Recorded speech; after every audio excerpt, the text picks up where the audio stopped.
Warning! This podcast contains spoilers. We'll be discussing seasons 1 through 4 of Code Lyoko and may refer to any and all supplementary material from the novels through to the live-action Code Lyoko evolution. So if you don't already know who Sissy's secret admirer is, or what shape the Lyoko monsters known as blocks are, you're about to find out!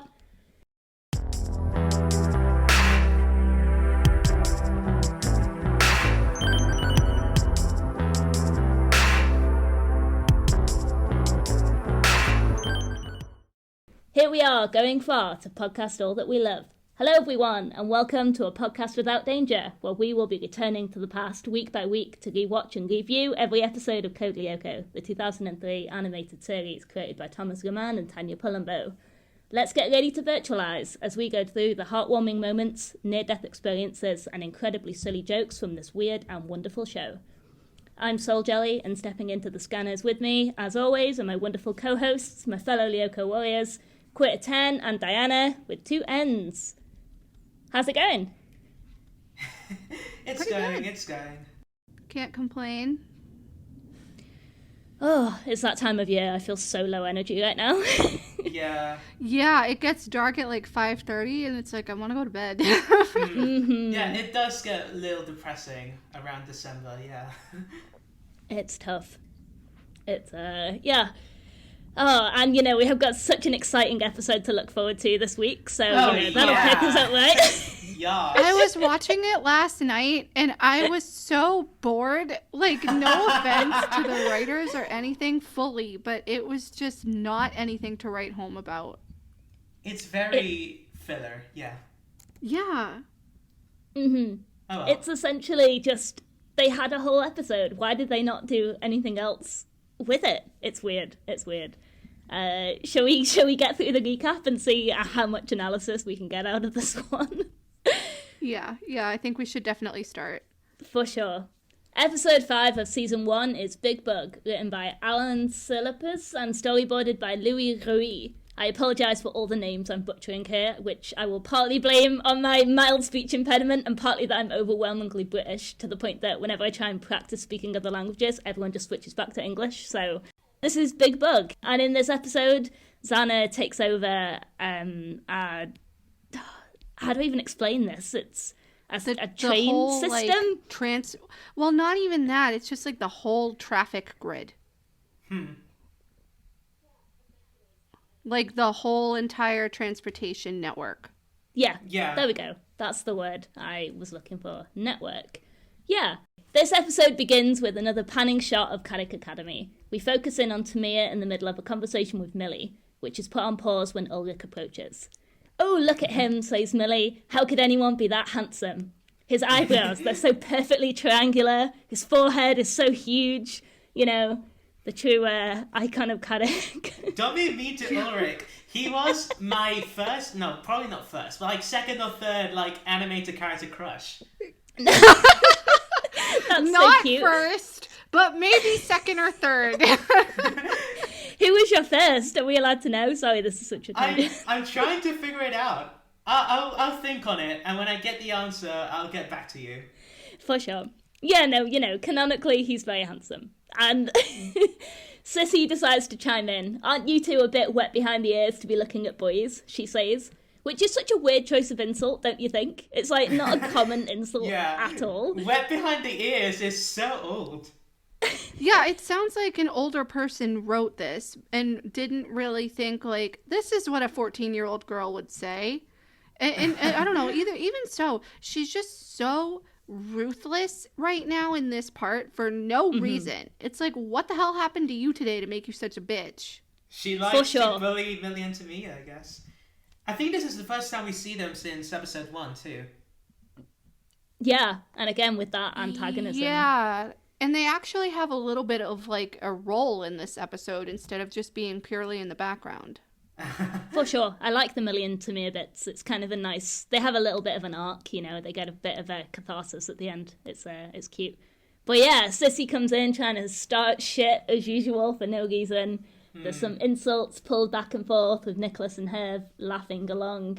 Except Sissy turns on Nicholas and insults him as well when he tries to defend her. Girl, this is not how you make friends. What are you doing? She's like, you should defend him, not attacking. You're in the same level.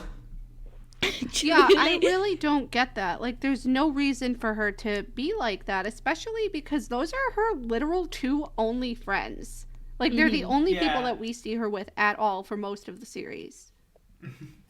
Yeah, Sissy is who she is, we suppose. It's strange. It's, I don't know. We've done deep dives onto Sissy. We'll get there. She's got a good moments. I also think the calming music that's in the background at this point is really at odds with this very heated discussion. It's like the very chill Caddick music, and then they're like insulting each other and calling Sissy a snob, and Sissy's like, yeah, well, there's not a boy in the school that isn't dying to go out with me. And then in the background it's like boop, boop, boop, boop, boop, boop, boop, boop, boop, boop. It's just a really funny contrast. Yeah, and I feel like it was like that way throughout most of the episode, that the music that was playing, for the most part, didn't really match what was happening on screen, which makes me wonder why, like, they did that. Maybe the people who were doing the music and putting it to pace in editing weren't actually paying attention to what was happening on the screen, because, like, not a lot of it matches up to, you know, what's going on, and it just makes moments like this specifically feel really off. Yeah. It's got a bit of a choppy feel. Go on, Quitter. No, just pretty much like in season 1, from like what I'm seeing in the scripts, they usually do start off with a call forward. Like they put a bit of a flash forward scene, and then they go back to the beginning of the episode. So like in this episode script, the flash forward is the scene where like the trains are gonna like crash into each other, and there's like a shit ton of cuts, and there's a journalist saying that there's one train that carries extremely toxic chemicals, and an ecological disaster is going to happen if the trains collide, and etc, etc. And then Nod screams, "Jeremy, the mega tank, it's going to touch Aelita." And then we go back to the beginning where Tamiya is all like, so my mom's like, you shouldn't expose your navel. And I'm like, but then... I love that whole little bit of conversation as well. It's so funny. But you can just see, it's a nice little bit of a character moment for Tamiya, which, you know, we actually get a bit of an idea of what her home life might be like, or like the conversations she has with her mum. It's cute. Yeah, it is cute. But yeah, I think a call forward would have been a much more dynamic way to start this episode. Sorry, we're really going in with the negativity, but it's such a weird it's really one. Interesting. Yeah, it is. And Quitter, especially bringing that up with the script, that's been brought up several times before, where there's a cold open or a cold forward in the script, but like none of that is ever translated to the screen. And I feel like if they did that, it would have, I don't know, maybe it would have just added something a little extra. It certainly would have made this episode more interesting for me. No doubt. It's weird. Do you guys remember what Ulrich said when he like rejected Sissy, and everyone started laughing, even like Nicholas and Herb? Yeah, so as I have it, Yumi, Odd, and Ulrich come up to Sissy, and Sissy says hello. Odd's like, oh, it's misconceited in person, and then Ulrich says that he's allergic to anyone who's stuck up. Yeah, because like Odd calls her Miss how do you call this? Seconds? Oh, got ya. Sequence. Yep. In the script, he's like, when Sissy's like, so Ulrich, still not decided to declare your love for me? Ulrich's like, well, actually, yes. You know, I love pastries, and you're a little tart, aren't you? Oh my god! Oh my god! No way! That is. Damn! Shots fired. That is so much better than what we got, though. I feel like I would feel a lot more. I don't know. That's more fun. And like, you know, in this episode where not a lot stands out, I feel like if that had been a thing, I'd have been like, oh, okay, that's, you know, memorable and dynamic. That is funny as heck. Oh my gosh. But like tart in French, like apart from pie, can also mean like cheesy or stupid. In English, it's got more of a sexual connotation. Like, it's kind of more like a Yeah, flirt. it or definitely like a bit of does not mean stupid in English. Yeah. Yeah, I know. Damn, shots fired, for sure. Yeah, like, I mean, this is a good few minutes into the episode at this point, as far as the recap goes, and they are just slinging insults at each other. It's pretty heated. It's, yeah, I don't know. It's certainly something. It's certainly a snapshot of high school. So, yeah. After insults slung back and forth, Sissy leaves with a parting comment to Ulrich. I see the way you look at me when no one else is around. Ulrich claims that she's hallucinating, but a lingering shot of Yumi hints that she might think there's some truth in that statement as well.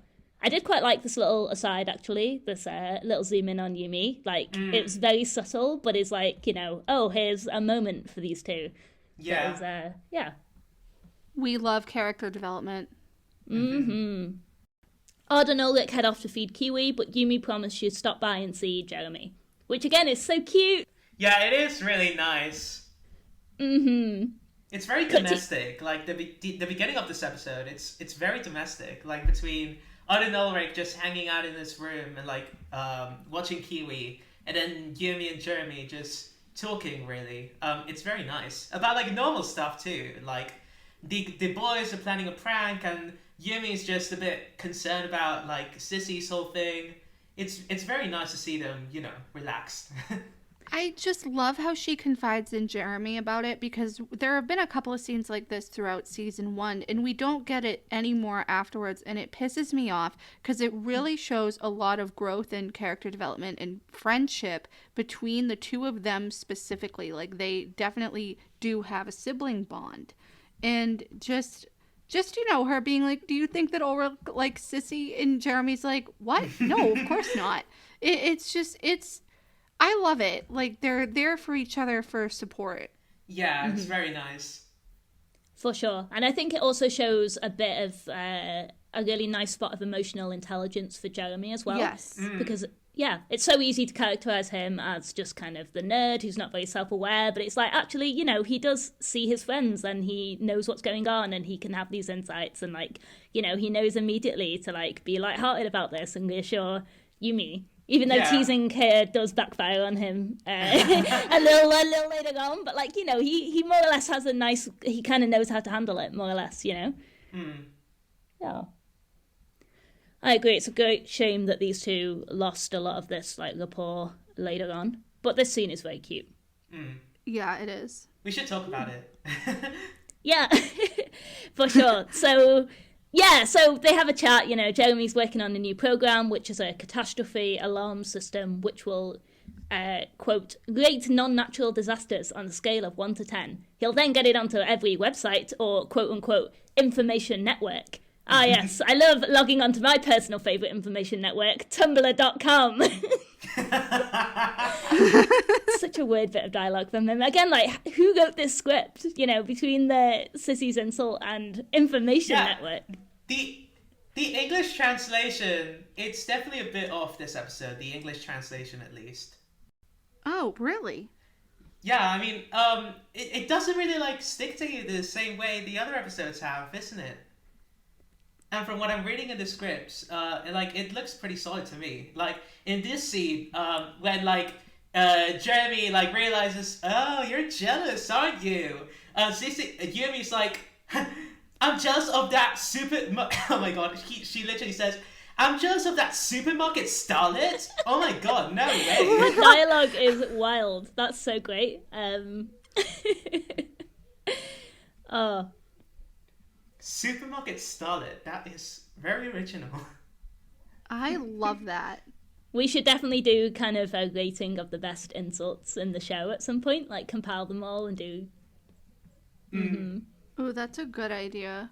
I think that Jeremy's project that he's working on is really interesting. Yeah. But we never see it again, right? Yeah, I mean, to be honest, to be fair, Like, imagine... Sama doesn't really, like, do much more, like, environmental disasters after this. At least not ones that aren't, like, immediately noticeable by Jeremy. It's like rock bottom. Right, but I just think that it's an interesting, like, I guess, throwaway line, that he's working on this thing that could potentially help them. It's kind of like a precursor to the super scan, except not, because it's different. And I just think it would be cool. Like, imagine them combing the news, being like, oh, maybe there's a Xana attack. Because, like, at this point, they don't know what the hell's going on Lyoko unless Aelita so happens to feel pulsations. Yeah. There's no way for them to actually confirm whether or not there's an attack. I did find it interesting that he posits, like, putting it onto every website. I think I'm maybe just interpreting this wrong, but I was like, is that not going to involve hacking to, like, implement this onto websites that may not necessarily, like, you know, consent to it being there? Oh, yeah, I will, but he's fine with that. But, I mean, the start of darkness for Jeremy. Oh, I know. He'll get addicted to the power. He's going down a slippery slope into crime. I love it. But yeah, no, that's exactly what I had in my notes as well, Diana, like a prelude to the super scan and a really interesting concept, which it's a shame that it never came up again. So they talk about Jeremy's project, they talk about Sissy and Ulrich, and we have this moment where Jeremy expresses kind of a surprise, incredulousness at Yumi's jealousy, and then she kind of loses her temper. I do wonder, I have in my notes here, like, I wonder if any of this doubt comes from anything that Yumi's read in Sissy's diary from the previous episode. Maybe.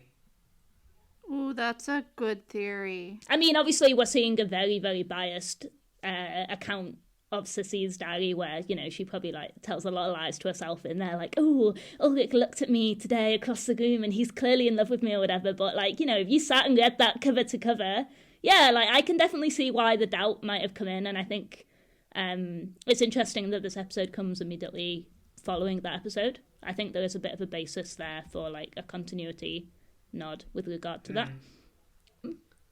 Yeah. I'd like to mention, while we're talking about Jeremy's voice, and since this is his first appearance in this episode, that usually, what the person that does Jeremy's Spanish dub voice, as in Spanish in Spain, is this guy called Juan Antonio Soler, who's also famous for doing the dub work for Bilbo in The Hobbit. And then, of course, like, the protagonist in Arrow, I think. But just for this episode, Jeremy was voiced by another person called Alex Saudinos. And that guy's most famous role is actually being SpongeBob. Oh, wow. No way. That's so weird. That's so interesting. Yeah. Yeah. I really have to wonder why. But yeah, like, I rewatched this episode in English first, then in Spanish, just in case. And it's like, oh my god, it is SpongeBob. It was really weird to listen to SpongeBob talk about Lyoko and life points and Yumi dying. I don't know. It was definitely very interesting, I gotta admit. All right, now I'm imagining Tom Kenny voicing Jeremy in the English dub. And oh my god. It was an experience. Cut to Ulrich and Odd watching Kiwi scarf down his dog food. Ulrich has an idea for a prank to play on Sissy, and Odd eagerly agrees. Sissy receives a text from a secret admirer telling her to meet them at the garden shed. Then we have an Ulrich Stern title card, and cut to Lyoko, where Xana's pulsations move through the landscape, and we have... I don't even really know how to describe this visual, to be honest. It's like a... Yeah, it's very odd. Yeah, we never see anything like this again. It's kind of... I like it. I like it. It's cool. It's like so we have the usual panning shot of Lyoko, and then it kind of zooms into a bunch of different coloured lines and a black void with overlapping voices, which I guess is meant to represent the network. It's pretty cool. I like it. It's, yeah. You know, what's interesting, though, is that we really don't see a whole lot of the reaction in the general public outside of the Lyoko Warriors or Caddick.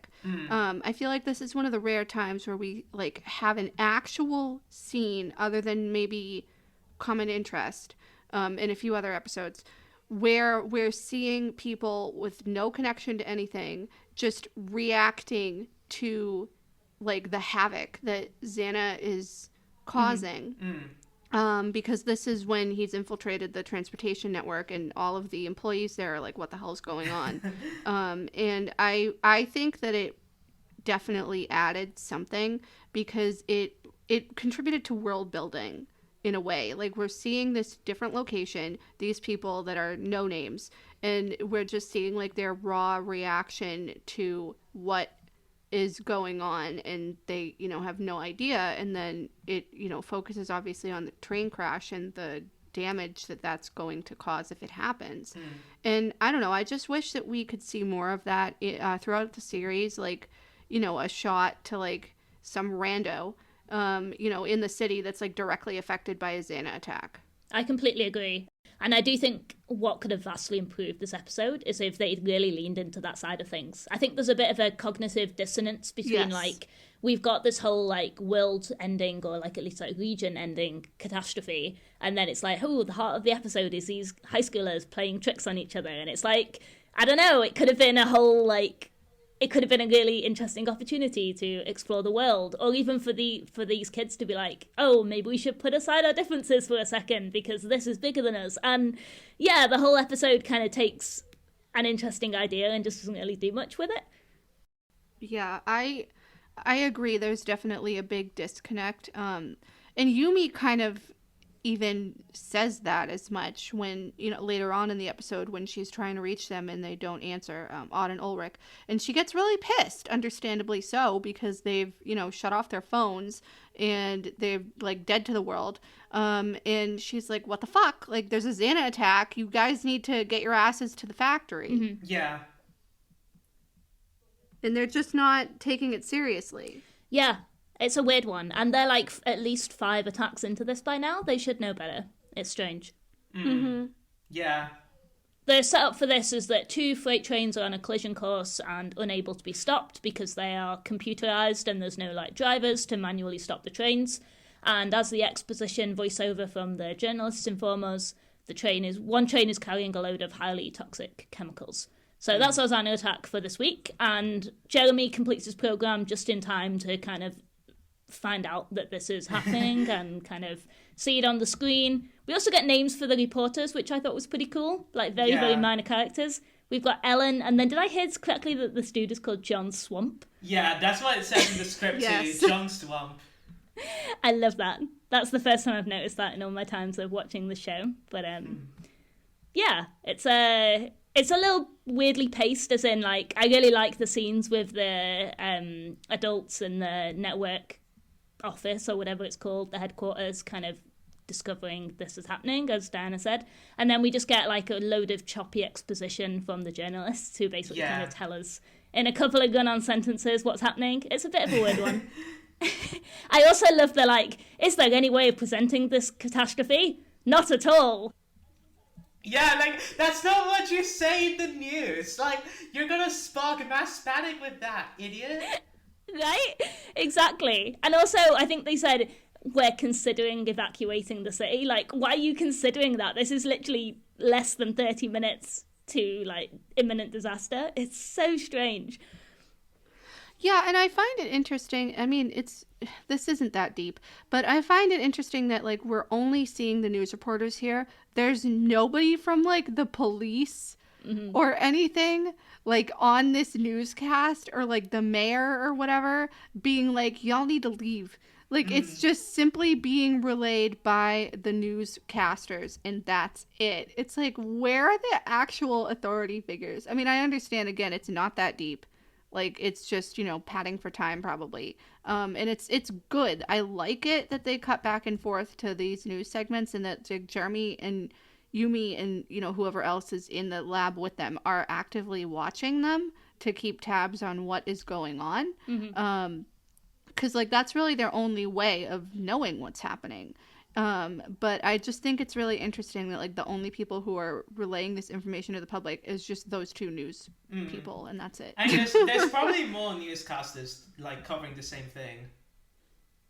No, I get it, but, like, I mean, in this particular instance, it's like they're talking about evacuating the area, and usually, like, you would have some sort of, like, police figure or something stating that. I don't know, like, in dire situations like this, typically, there's, like, an emergency press conference that's held usually with like some sort of figure of power, like a governor or something. And they're like, this is what's happening. We're recommending you all evacuate, yada, yada, yada. And in this instance specifically, it's just Ellen and Tom Swamp, or John Swamp, whatever his name is, being like, this is what's happening. We might like evacuate. And it's like, who are you to tell people to evacuate? Yeah. I hadn't even thought about that, honestly, but no, you're right. I didn't think about it either until like just now. It's yeah, lots of weird decisions this episode. But again, it's timing and it's, animation budget and whatever, and it's not that deep. That should be the motto of this podcast. Yeah, pretty much. I mean, that's the motto of this episode. It's not that deep. Cut to Ulrich and Odd hiding in the bushes as they wait for Sissy to walk into the prank. Their phones start to ring as Yumi wants to warn them about Xana's attack, but Odd has a solution. He'll turn off his mobile so the sound doesn't blow their cover. Sorry, kid, but when you have a responsibility to save the world, you do have to make a few sacrifices, i.e. being available You are at all on call times. 24/7. Yeah. Right? Again... Sorry, quick one. Nah, just thinking that... Imagine, like, season 4 them, like, even thinking about switching their cell phones off. Yeah. Again, just Right. So there's a Tumblr post actually that I vividly remember seeing a long time ago, and it's like the evolution of Ulrich and his phone. And it's like, like in early season 1 or something, we have a shot of Ulrich asleep. His phone's like on the floor, like, near his bed, kind of, sort of. Then it's like later in the series, I want to say like 3 or 4 season maybe, he's sleeping literally with his phone cradled to his ear. It is what it is. Like it's in his hand against his ear, and he's like sleeping on his phone. Like, there's going to be a Xana attack. I need to know, like, immediately. He sure learned his lesson from this episode to that point, for sure. Oh, that's cool. If you can find that post again, I would definitely love to see it. Yeah, I'll try. I have no idea where to, like, who even posted it or where to even look, but I vividly remember seeing that because they had written up like a whole thing about it, like in relation to trauma, and I'm like, oh my god, they're spot on. I'll try and find it, or if you're listening and know what I'm talking about, maybe like one of the listeners can help, because I know that it's there. I've seen it circulating around. Nice. Yeah, for sure. Let us, if anyone does dig that up, let us know. We'll share it. We'll share it on Twitter, etc. So Sissy opens the garden shed as per the prank, expecting Ulrich to be in there, but she instead jumped on and licked by Kiwi. Ulrich and Odd laugh at her, insult her some more, and walk away. It's a shame, they say, that they couldn't have taken a photo for Millie and Tamia's school newspaper. So Sissy is mean, but the Lyoko warriors do give as good as they get, and then some. Like, it's pretty aggressive on both sides. Yeah, I agree. I just don't really know what they were trying to accomplish here. Like, I literally have in my notes, what are they trying to accomplish here? Because, like, I get, let's prank Sissy. I understand that. I understand why they would want to do that. Sissy's been nothing but a pain in the ass to them.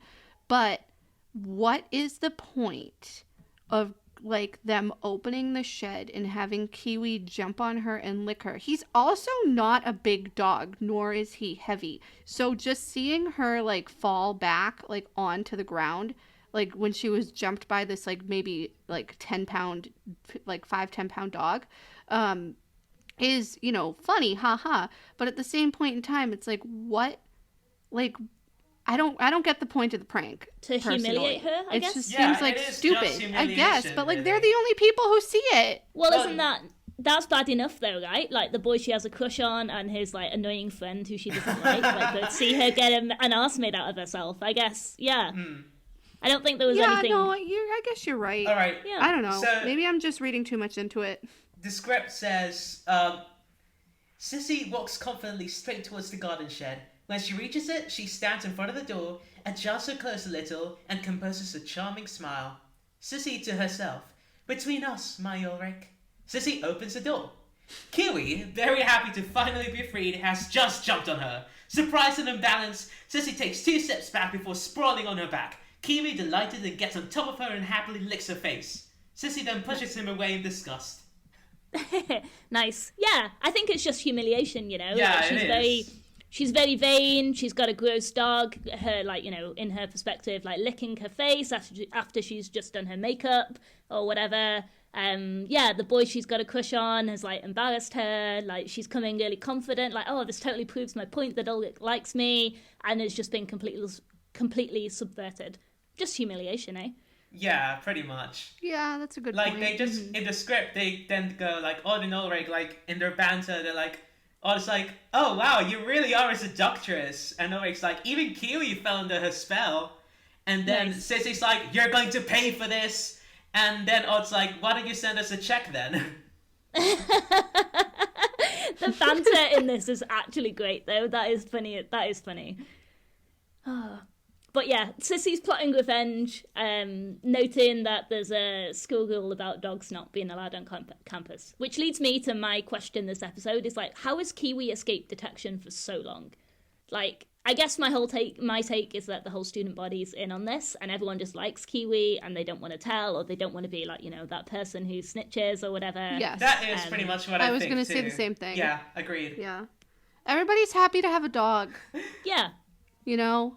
Like, I mean, Kiwi's there, he's hanging out, he's a happy dog, he likes people. Like, I imagine, you know, some students will probably, you know, some of the boarders will probably just, like, show up at Odd and Ulrich's door occasionally being like, can I pet Kiwi? Oh, yeah. I'm having a bad day. Emotional support dog. Yeah. Yeah, pretty much. And they all just collectively gaslight Jim into believing that he doesn't exist. I've not seen a dog, Jim. Yeah, what dog? I don't know what you're talking about.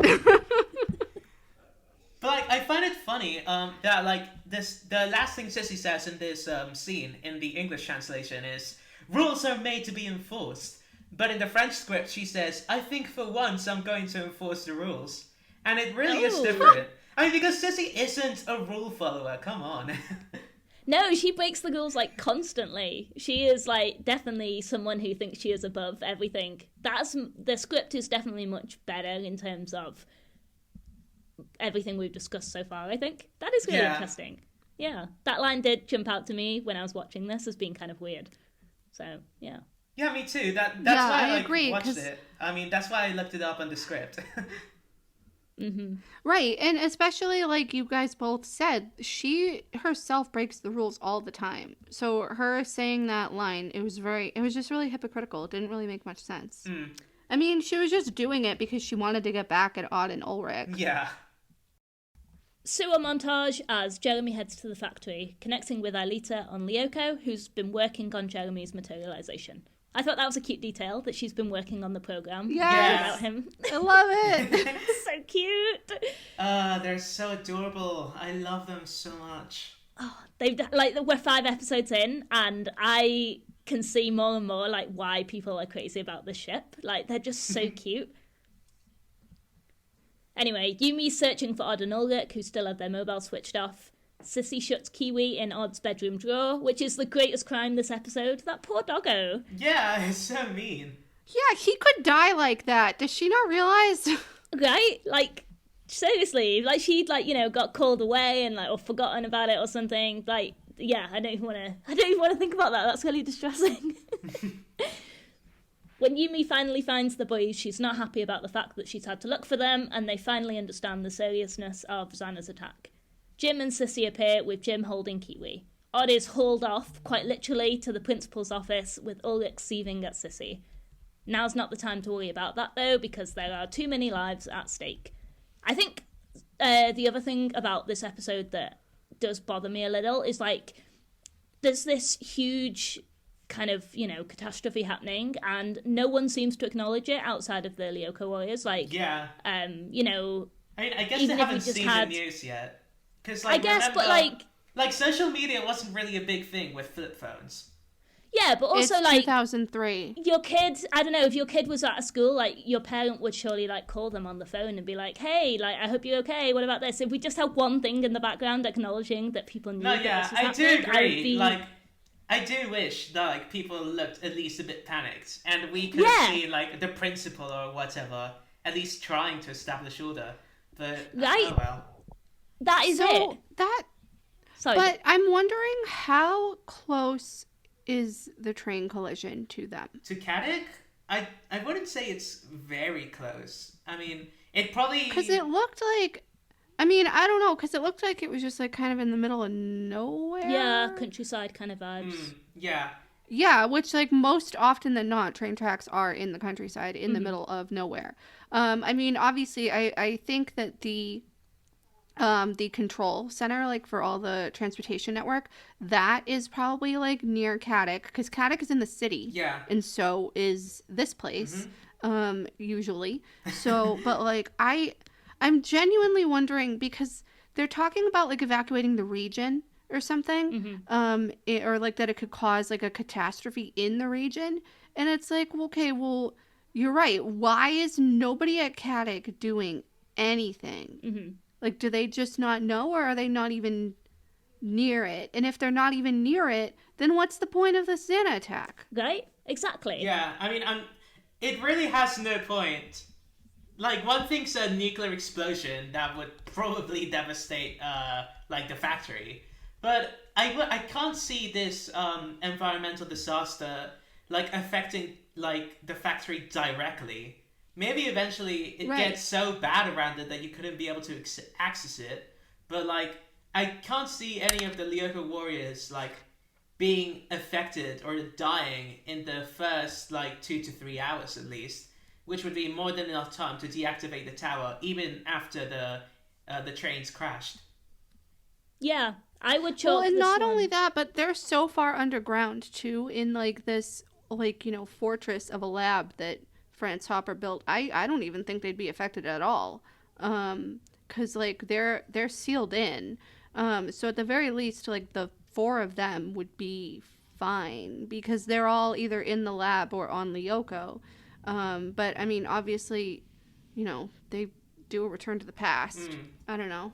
It's just a weird attack. I suppose if there's, like, I mean, it is in the countryside, but, you know, I suppose if there's any houses or, like, communities or, like, farmers in the immediate vicinity, there is the option, the possibility for lives to be lost in that immediate collision, you know? Right, and that's why they were saying that they're evacuating, like, the immediate area. Yeah.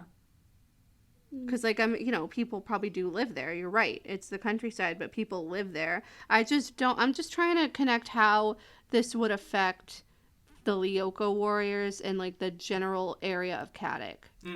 Yeah, it's not especially clear. I would chalk this one up to Xana kind of in its infancy and learning stage. Yeah. Still just trying out It's new just, stuff, you know? It's just like destroying stuff.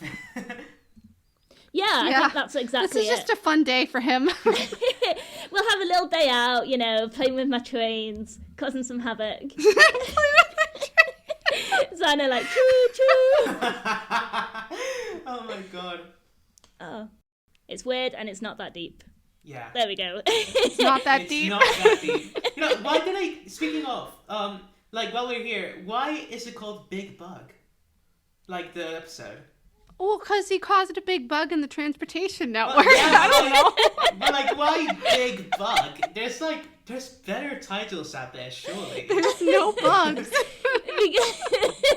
Quentin's like rewatching it like, where's the bugs? I didn't see any bugs. There's not even any hornets in the episode. That would have made it a little bit more. Yeah, no, it's... It's so... I mean, I get it. It's like the big bug, like the freaking, like... There's the a virus, glitch in the Matrix. yeah, sure. Yeah. But, like, come on. Big bug. It's not the best episode. I feel like they could have done something with, like, Yeah. trains or some kind of, like, pun, like, off the rails. Well, or, yeah, like, and it's you know. not even like a translation thing either, because the French name is basically the same. Yeah, Big Bug. So, like, you can't even be like, oh, it was a weird one-off translation. It's the Yeah. same exact thing, to my understanding, as the French episode. In Spanish, they translated it as a very fat bug. Amazing. And that makes even less sense. That is like, this metaphor has now just become literal. That is very confusing to yeah, I don't know. Oh, So well. many questions. Anyway, on with the recap. At the factory, Jeremy watches the reporter lay out the facts. The city's been evacuated, traffic's building up, there's nothing the police can do, alarm systems are down, and there's a tremendous amount of looting. Which I would have loved to have seen that, honestly. Like, again, outside a POV episode, please.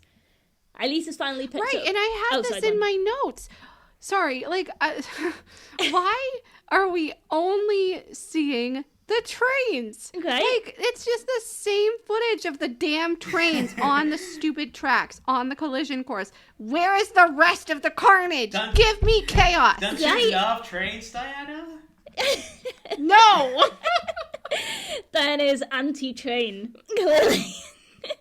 No, but it is no, like... I like them. I think they're useful forms of transportation. But, like, in this context of the episode, it's boring as hell. Yeah. Like, again, fully no offense to the writers. Just what? You can't do very dynamic shots with just two trains going along the tracks. Mm-hmm. And, yeah, I do think this is, even though it is Sana just being kind of chaotic and, like, it seems a bit unfocused, I think it would have been a great way to highlight the way that it can still cause a lot of damage, even if it doesn't necessarily have, like, a big, clever, convoluted plan, you know? I do think there's potential in this episode. It was just kind of lost, which is a shame. I wanted to see the scenes of the looting and the traffic and the evacuations and the chaos, but... Yeah, at least, like, for a split second, it would have been nice to just have some sort of look into it. It would have added to the world building. Mm-hmm. Instead, the only thing that we ever see is the damn trains over and over and over again. It's like this, there's only so much of the same reused animation footage that works. Yeah, definitely. Low budget episode, I'd imagine. Aelita's finally picked up on the pulsations, and the activated tower seems to be in the desert. Again. With Odd in trouble at Caddick, it's Yumi and Ulrich going to Lyoko. So many, like, out of the first 5 episodes, 4 of them have attacks in the desert. And I really have to wonder... Yeah, we haven't even seen the mountains or ice yet. Yeah. It's so strange. Like, the mountains first appear... Like, the first, mountains attack is in, like, episode 15 or something crazy. Are you kidding me? Yeah. I mean, I wish I was kidding. I feel like we talked about this in the first episode, but, like, that's wild to me, considering that season 1 has, what, like, 26 episodes? Yeah. Yeah. Also, like, the whole gimmick of this show, which was kind of a novelty at the time, was like, you know, we have this 3D terrain and it's really exciting and it clashes with or contrasts with the 2D animation. So why have they built these 4 sectors and they're not showing one off every episode in a different way? It's strange. You know? I mean, to be fair, budget. Like, they did do quite a bit to, like, differentiate between attacks. So, like, we had the huge crater and then the secret tunnel in Teddy Godzilla. And then in Logberg, we have the sandstorm and the separating platforms. And in this one, we have the rock labyrinth. But yeah, they definitely could have just used another sector. Yeah, it's not boring, but it's also, it doesn't have as much variety as you would expect or hope, you know? Anyway, Odd's got to stay in the study hall with Jim until his parents arrive to pick up Kiwi. Yeah. And I'm going to pause the recap again because... as we just saw in the previous episode, they're literally an entire flight away. Like, how pissed off... I said that in my notes. Yeah. How pissed would you be if you got a call, oh yeah, we're keeping your son in detention until you come and pick up his dog? Like, you would be fuming. It's so stupid. I literally was like, why? I thought that Odd's parents were so far away. Because, like, 2 episodes ago, he was getting on a plane to see them. They are far away, yeah. It's odd. It is It's odd. but I'm surprised we've only got 5 episodes in before we made that pun, honestly. Anyway, yeah. So, Odd's in detention. There's also one shot here I'm going to point out of Kiwi walking on the ground next to... it's meant to be Odd's legs, but they kind of miscoloured it, so it looks like Sissy's legs, which I thought was funny. Yeah. I noticed that too, and I thought I was going insane. Yeah, no, it was definitely a thing. And will not be the last recolor colouring error that they made. There's quite a lot of colouring error there's quite a lot of colouring errors in Code Lyoko, to be sure. Apart from that, like, I'd like to point out in this scene, I think it's this scene at least, where, like, Jim's dragging Odd and Kiwi away, and then Sissy's there with her smug smile.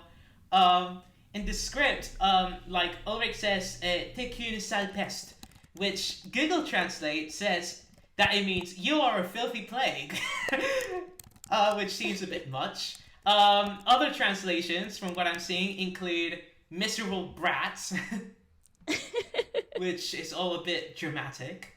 Mm-hmm. But wow. And then Yumi's like, she doesn't know that there's lives at stake and whatnot. Well, Sissy's just standing there, continuing to look smug, and that's the last we see of her until the return to the past. Wonder what she did, like, afterward. Did she go brag to, like, Nicholas and Herb?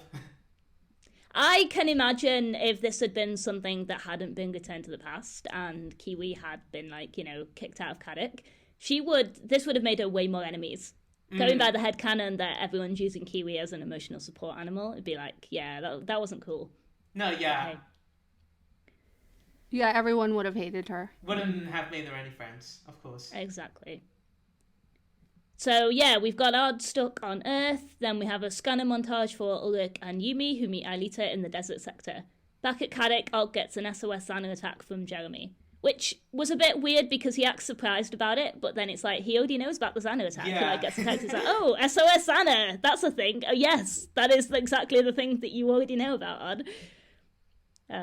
Yeah, it's a bit of a weird continuity error there, I guess. Anyway, he tries to leave the study hall, but Jim won't let him out. And on Lyoko, the tower is within easy reach, which is obviously far too easy. As Yumi points out, it must be a trap. It's kind of a weird, like, we get one little bit of dialogue and, like, one scene, and then we get another scene change, and it's all a bit choppy in the middle here. It made it in the recap, like, a little difficult, honestly. Yeah, there's very odd scene changes in the Ed episode, definitely. Mm-hmm. At Caddick, Odd's still trying to escape by claiming that Kiwi needs to go out to pee, which Jim gets around by taking Kiwi out by himself. And meanwhile, the trains are still on track, pun intended, bada bum, to collide in 14 minutes. Sorry, I couldn't help myself. Yeah, back to Lyoko, the gang are ambushed by 4 blocks appearing literally out of nowhere. I still don't really understand what happened there. Like, they were there, they were not there, and then they were. It was a thing. They weren't there, then Jeremy's like, careful, 4 monsters. And then, like, they're like, what's going on? And then suddenly all 3 get shot, and oh, there they are. It definitely is a bit odd. Yeah, very strange.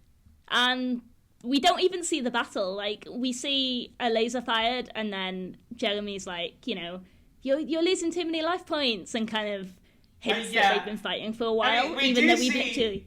Like, Yumi throw a fan and then the block dodges it. Oh, debuted by the blocks, by the way. First appearance in Code Lyoko episode. Yeah, and my favourite monster, I think, or one of my favourite. They're very... I'm not sure whether you guys agree, but I think in a very strange way, they're kind of cute. Yeah, they are. Yeah, they're very, like, simplistic. I like it. Mm-hmm. They're a very pleasing shape. Yeah, they're very... Like, out of all the monsters, they're definitely well, no, actually, Megatanks exist. But apart from them, they're definitely the least, like, natural looking, I'd say. Mm-hmm. Yeah. It's good design, for sure. Yeah. So, while they're surrounded, there's a line that Ulrich says that makes me laugh. He's like, what do you expect us to do? Sprout wings? Yeah. When Jeremy's like freaking out, and I'm like, well, that's funny, because that's what Alita's going to be doing a couple of seasons from now. I wonder if, like, when Jeremy was designing the wings, like, he thought back to this moment. He was like, you know what? Odd, all those months ago, he had a point. I think there's a later episode before season 4 where, like, someone else says the same thing. Like, how are we gonna get there? We don't have wings, do we? And then, like, you have to wonder if, like, after all the times they were like, we don't have wings. Then Jeremy's like, well, you have them now, so shut up. Headcanon accepted. Yumi and Aelita make a break for it while Ulrich uses his triplicate ability in an attempt to rebalance the odds. His clones are taken out almost straight away, but 1 block is taken out too. Back in the woods, Jim is walking Kiwi. Millie and Tamir walk past giggling. I love Millie's line here. She's like, what are you doing, Jim? Walking your whittle doggy? It is so good. They're just masters at roasting in Caddick, I swear. I love the idea of them as these just side characters that occasionally come by and like they're causing trouble by taking a photograph of something that nobody wants photographed, or they're making some kind of quip, or they're just like inadvertently like dropping like a proverbial grenade and just walking away and not even realizing what they're doing. Oh my god. I'd also like to mention the script in here says, like in the beginning, they're like, meanwhile, an exasperated Jim walks Kiwi on a leash. The latter, very happy, spends his time sniffing trees and the legs of benches. And as for the natural needs, they do not seem in a hurry. I love that. That's great. Kiwi for best side character.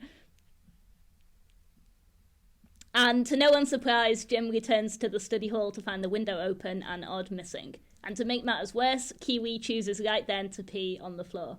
Which, just like Well, the to setup... be fair... Sorry, Dianna, go on. Right, because Jim rushed him. Yeah. Yeah, like you can see like Kiwi like resisting Jim's pull while he's dragging him back to the school.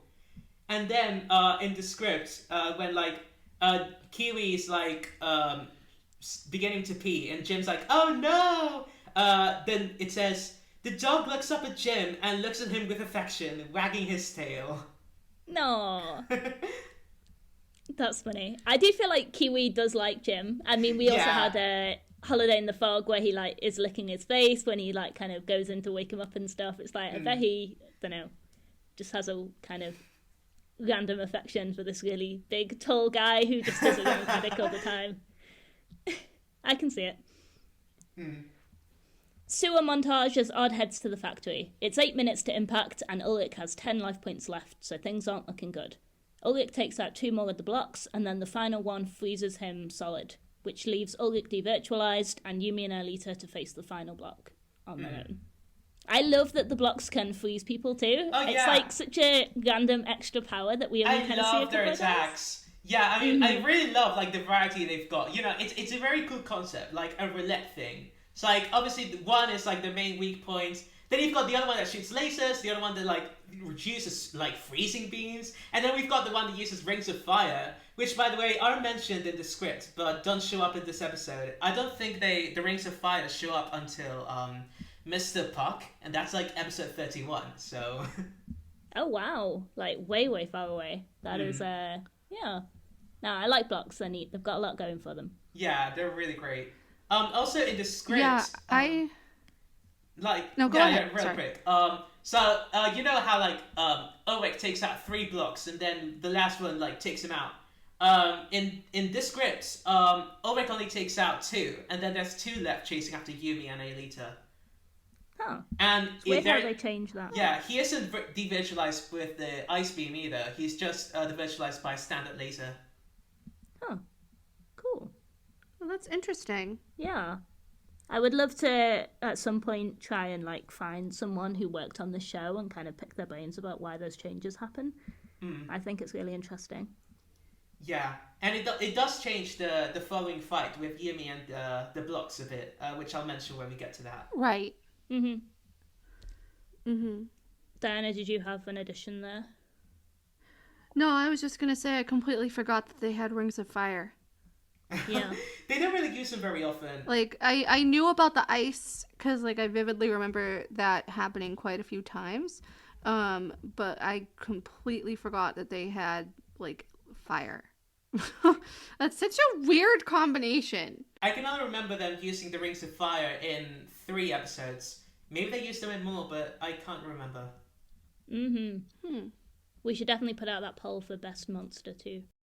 Anyway, Odd is virtualized, rather, and Yumi uses her telekinesis to crush the final block. However, a wild megatank appears and takes her out with a single shot. R.I.P. Yumi! Yeah, so random too. Like, she's just like, okay, the coast is clear, and then bam, instantly shot. And then I hate it. Yeah, it literally came out of nowhere. Literally. It's so annoying because it really just undermines her badassery. Like, she just did this really cool thing, and it's the same as the last time when she used her telekinesis on the Cancrellat and then just gets, like, one-shotted by Oh it. my god. It's so frustrating. I'd like to, like, read out the script that shows Alita and Yumi's battle here, because it's pretty different So let's see. Alita and Yumi run between the rocks, but the two monsters are already on the heels. Whoever is closest to them sends forth a ray, shooting at Alita. Yumi notices this and dives to tackle Alita into the ground. The ray passes over them without touching them, then bounces off a rock and comes back to hit the block, which disappears. Yumi and Alita get up and resume their run, pursued by the last block, who fires more cautiously. They manage to reach the end of the maze after zigzagging between the rocks. Then they stop and watch the block rushing towards them. Behind, we notice the tower, which stands not far away on a bare plateau. Then Yumi, she does a bit of a pun in French. The Code Lyoko French website says it's like an odd pun, and I don't disagree. She basically says, Saturday en sandwich au blanc. So like sandwich au blanc, like sandwich au blanc à poulet is pretty much chicken breast sandwich. But instead of like sandwich au blanc, like sandwich au white, she says sandwich au bloc. That's fun, I like that. Then it says, Alita looks at her friend without understanding. Oh my god, that's so funny. That's cute. Then it says, Yumi closes her eyes to concentrate. The monster rushes towards them, but when it passes between two pedals, Yumi uses telekinesis to move one. The rock rolls, difficult because it's big, and crashes against the other rock. The monster is crushed between the two rocks and disappears immediately. Yumi turns to Alita with a broad smile. The way is clear, Yumi says, but hardly has she said this sentence than a ray shoots out of nowhere and hits Yumi, who immediately disappears, losing all her life points. Wasted. Yeah, that's rough. Oh, I'm so sad we never got to see that. I do think you get a lot out of reading the scripts as well as watching the episodes. And then, like, for me, I can kind of, like, build my perfect episode between the two variations, you know? So that is now in my headcanon. That's great. That pun has really, like, perked me up. It is really cool to, like, see all the differences here. Yeah, definitely. Thank you for the excerpt, Claire. That's really cool. So Alita reaches the tower and then inexplicably kind of stops in front of it, almost like she's catching her breath, which really just made I literally yelled at the screen. I was so mad. She was right there. Yeah, that doesn't make any sense because you're not supposed to feel like that on Lyoko. Totally. Like, it's not mentioned in the script. Instead, there's something else, which I'll mention when we get to that. Actually, I could just mention it right now. Yeah, go for it now. Like it's okay, so when Odd's like running towards them, and like in the episode we see Alita stop and like stop panting and take a breath and like hands on the knees and etc. etc. It says Odd runs between the pebbles on the plateau. He sees Alita running further on, pursued by the mega tank. Odd hurries on the run, but suddenly seems to stumble and leans on the rock to avoid falling. Cheek against the rock. Odd widens his eyes, and then we have a future flash, which isn't used this episode, and it basically shows Alita getting divulged by a megatank beam, then so instead of the random stopping, it's that, and then it says Odd opened his frightened eyes and starts running towards his friend, but Alita and the megatank are too far ahead of him. Oh, I thought there was going to be a future flash because there's one frame where Odd they focus on him with that look that he gets in his eyes. It's like that's so Raven kind of look where his eyes kind of narrow. And I was like, did they cut a future flash from here? There was totally like a scene like that. Yeah, like where they zoomed in into his eyes. And then like I was expecting a future flash too, but then nothing happened. I was like, okay, sure, I guess it's just a shooting decision. Oh, mystery solved. Oh, that makes so much more sense now. That's cool. That is really interesting. And I'm kind of sad the Future Flash wasn't in there because I really like it. I know it's a bit controversial, but I do think it's neat. So yeah, in the outside of the script, we get Alita stopping in front of the tower. Odd sprints to catch up. But Alita's turn to face off against the megatank. She uses her creativity to split apart the landscape, similar to Xana's trick in the previous episode, which sends the megatank off course. Then in dramatic slow motion, we see Alita clearing the final bit of distance towards the tower, the megatank firing, and Odd diving heroically in front of the blast. With a well-placed laser arrow, he takes out the megatank at last. Which is very different to what transpired in the script, but it is cool in its own way. Would you like me to we're pretty much done with the episode. There's not a lot going on here. So would you like me to read the rest of the script? I think it's kind of interesting. Yeah, absolutely. I think that would be cool. Diana, are you okay with that? Yeah, sure, go for it. All I right. mean, this episode was really boring, so anything will help lighten it up. All right, so here's what we got. Straight after on having the future flash, we go back to the interior of the lab in day, obviously. Jeremy and Ulrich are seated at the controls. Yumi enters the room, exhausted. The two boys turn their heads towards her. Yumi says, "I'm sorry, I did what I could." Which I thought was really cute, both in the episode and in the script, because afterwards it says, Ulrich looks at her with a smile and nods. Then, suddenly, Odd's voice rings out. "Jeremy, the megatank is going to destroy Alita!" The three friends then turn a worried face towards the screens. Then, Alita runs on the platform, boosted by the megatank, who's pursued by Odd. Against all expectations, instead of picking up her pace, Alita stops and slowly turns around to face the enemy who is charging at her. The three friends, stunned, see the green dot that is Alita stop, while the red dot of the megatank continues. Yumi says, "Alita, are you crazy or what?" And then Ulrich says, "What's the matter with you? Save yourself."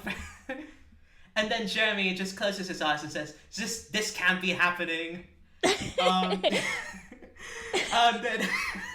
like, that is pretty much, like, I can't imagine, like, the amount of times they've reacted, like, Yumi, Jeremy, Ulrich and Odd. It's like Alita's random crazy self-sacrificing shenanigans. Right? And, like, she was so close to the tower. She 100% could have made that. It's a little frustrating, honestly. I can definitely see why Jeremy's just like, I don't want to watch this. So the instead of, like, opening a rift between, like, the ground and changing the megatank, of course, Alita's still motionless, facing the monster that is getting closer. Behind, Odd runs as fast as he can, but still a significant distance away from the megatank. The latter seems close enough to it for Alita to shoot. While rolling, the ball seems to open, which is very interesting, because the ability to, like, fire while rolling, the megatanks didn't get that until episode 59, The Secret. So I do find it interesting that, like, I'm a bit of a nerd with all these stats. Like, I do find it interesting that they... No, but that's good information. I never would have known that otherwise. No, me neither. I think the stats add such an interesting perspective to the show, because it's weird what you remember, and then you actually look at the numbers and, like, when things actually showed up for the first time, and it's like, oh, you know, that's not how I kind of perceived it or thought about it. I think it's really interesting, so I'm all for the stats queer. Getting ahead a little bit, I completely forgot that Cruel Dilemma was the next episode. For some reason, I thought that it came on a lot later in season 1, or at least a little later in season 1. I didn't realize it was episode 6 until I was looking at the guide on Wikipedia, and I'm like, oh yeah, well, that's weird.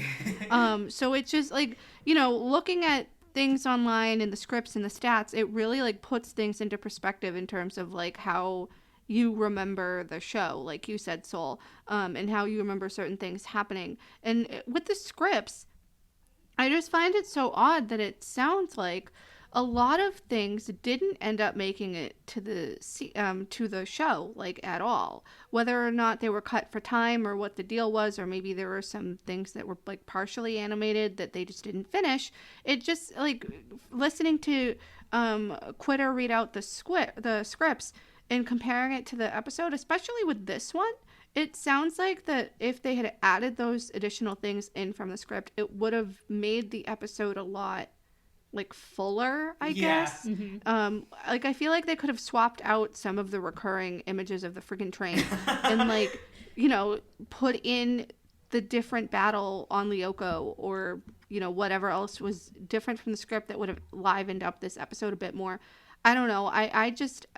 I don't know. It's interesting, like, seeing what gets left out versus, like, the final product. Yeah, absolutely. I totally agree. I do think the script for this episode is a lot stronger than what we actually saw as well. Have you got any more script for us, Quitter? Oh, yeah, quite a bit. So basically, the latter then seems close enough for Alita to shoot. While rolling, the ball seems to open. Jeremy, Alita! Alita then gets down on one knee and closes her eyes. She concentrates, and just as the monster was about to fire, a virtual springboard-shaped rock appears right in front of it. Launched in its rays, the megatank cannot avoid it. He climbs it quickly and flies into the air, passing over Alita, who resumes her run towards the tower. Then in the lab, the three friends all sigh in relief. Ulrich just says, yeah! Then Jeremy looks at him, looking deceptively disengaged. Jeremy says, I knew she was going to do it. Ulrich and Yumi look at him with a small, undeceived smile. Oh, I love that part in the episode as well. Like, he goes from, like, being stressed to be like, oh, well, you know, I knew she'd do that. It's fine. That made me laugh. The megatank in the air curls up into a ball, lands heavily, and begins to roll. Finally, he turns around and starts chasing Alita again, who now only has 10 life points left. But this setback allowed Odd to gain valuable ground. Then there's an aerial shot of the trains, and then Alita is gaining towards the tower. When she's going to enter it, the megatank goes into firing position. Slow motion, and the next sentences are all, bullet points. The ray shoots out from the monster. Alita from the back doesn't see it coming. Odd runs with all his might. The efforts distort his face. The ray is progressing towards Alita. Odd dives. At the last moment, he manages to interpose his body between the beam and Alita, taking 50 life points all at once. He falls to the ground in a roll, stretches his fist, adjusts his shot, and throws a dart. End of slow motion. The tip freezes in the eye of the megatank, which explodes. Alita, who hasn't seen anything, enters the tower. Nice. This whole thing just happening behind her, and she's like, she knows nothing. Also, speaking of, one very interesting thing, which happens all throughout season 1, there actually is no second platform in the tower. Instead, what usually happens is that Alita rises up in a fetal position and then just stays floating in the air, interacting with the digital computer interface. Oh, I don't think I like that as much. I like the second me neither. platform. I do like the second platform, but I just thought it's interesting. Yeah, for sure. That's so weird as well, because that is such an iconic scene from the show. Like, if you know not much else about Code Lyoko, you've probably seen that shot of her standing on the platform with her hand on the interface, you know? Yeah, totally. Yeah. So the fact that that could have looked really different is, it was interesting. Huh. Cool. Is there anything else from the script that's different from the kind of end of the episode, or do you want me to kind of run through the recap? No, it's pretty much the same. Just Herb is there, and Sissy's like, "What the fuck are you doing?" And then the other four are laugh. But I did think it was interesting that instead of using the fissure separating stuff, Alita summoned a rock springboard. That is very creative, as her power would suggest. I do like that it's kind of neat that she comes up with these things. I do wonder how her power works. She's like, what can I do with this bit of the landscape here? What have I got to work with? And then comes up with something. That's neat. I would have liked to have seen that visual. Again, I feel like the script here is way stronger than what we actually saw. Oh, but yeah, no, that's neat. So to round it off, just to kind of sharpen up the visual and the recap for the listeners at home, we go back with the return to the past to Sissy approaching the garden shed, the same as before. But instead of Ulrich or Kiwi to greet her, it's Herv who jumps out. The two fall to the ground, and Herv declares his love for her, while Odd, who's been hiding in the bushes with Yumi, Ulrich, and Jeremy, gets an incriminating photo. Sissy pushes Herv away, and basically kind of, tells him to go away, calls him a creep, I think, to just keep dreaming and so on. The irony of her pursuing someone who's clearly not interested in her and then doing the exact same thing with Herv is so lost on her, which is a nice bit of irony. I also really like the line, "You've got some explaining to do once my father hears about this," a la Draco Malfoy. It is pretty much Draco Malfoy, yeah. Yeah, I thought the same thing too when I heard her say that, but I don't know, guys. I think that their original prank with Kiwi was better. I could have done without seeing Herb sexually assault Sissy today, because inadvertently he fell on top of her, but he also tried to kiss her and stuff, and obviously she didn't want any of that. And it's 2003, it's a cartoon, it's France. But it just felt kind of icky that they were playing this off as a funny haha thing that happened, when that would make anybody on the receiving end feel uncomfortable. Yeah, for sure. I mean, you could argue that Herb was acting on the information that he got a text saying, I love you too, Right, etc. he was, but like also you never want to assume, at least in that regard. I mean, it's not okay. Like, he shouldn't have done that. But like, how old are they in season 1? Like 14, 13? 13, I think, or something. I don't know. No, yeah, like, it's not right, but like, they're just idiots. Yeah, no, I agree that it's like, if you give it even more than a cursory glance, it's like, or even at a cursory glance, it is uncomfortable to see. But I can see her thought process, and but I can also see like, oh yeah, this is not the kind of thing that should be played for laughs. It's a little weird. Yeah. So not really the best note for the guys to end on, and also I think doesn't put the Lyoko Warriors in like the best light that they thought this was going to be a good prank. To be honest, the Lyoko Warriors don't really like they're not very nice quite a lot of the time.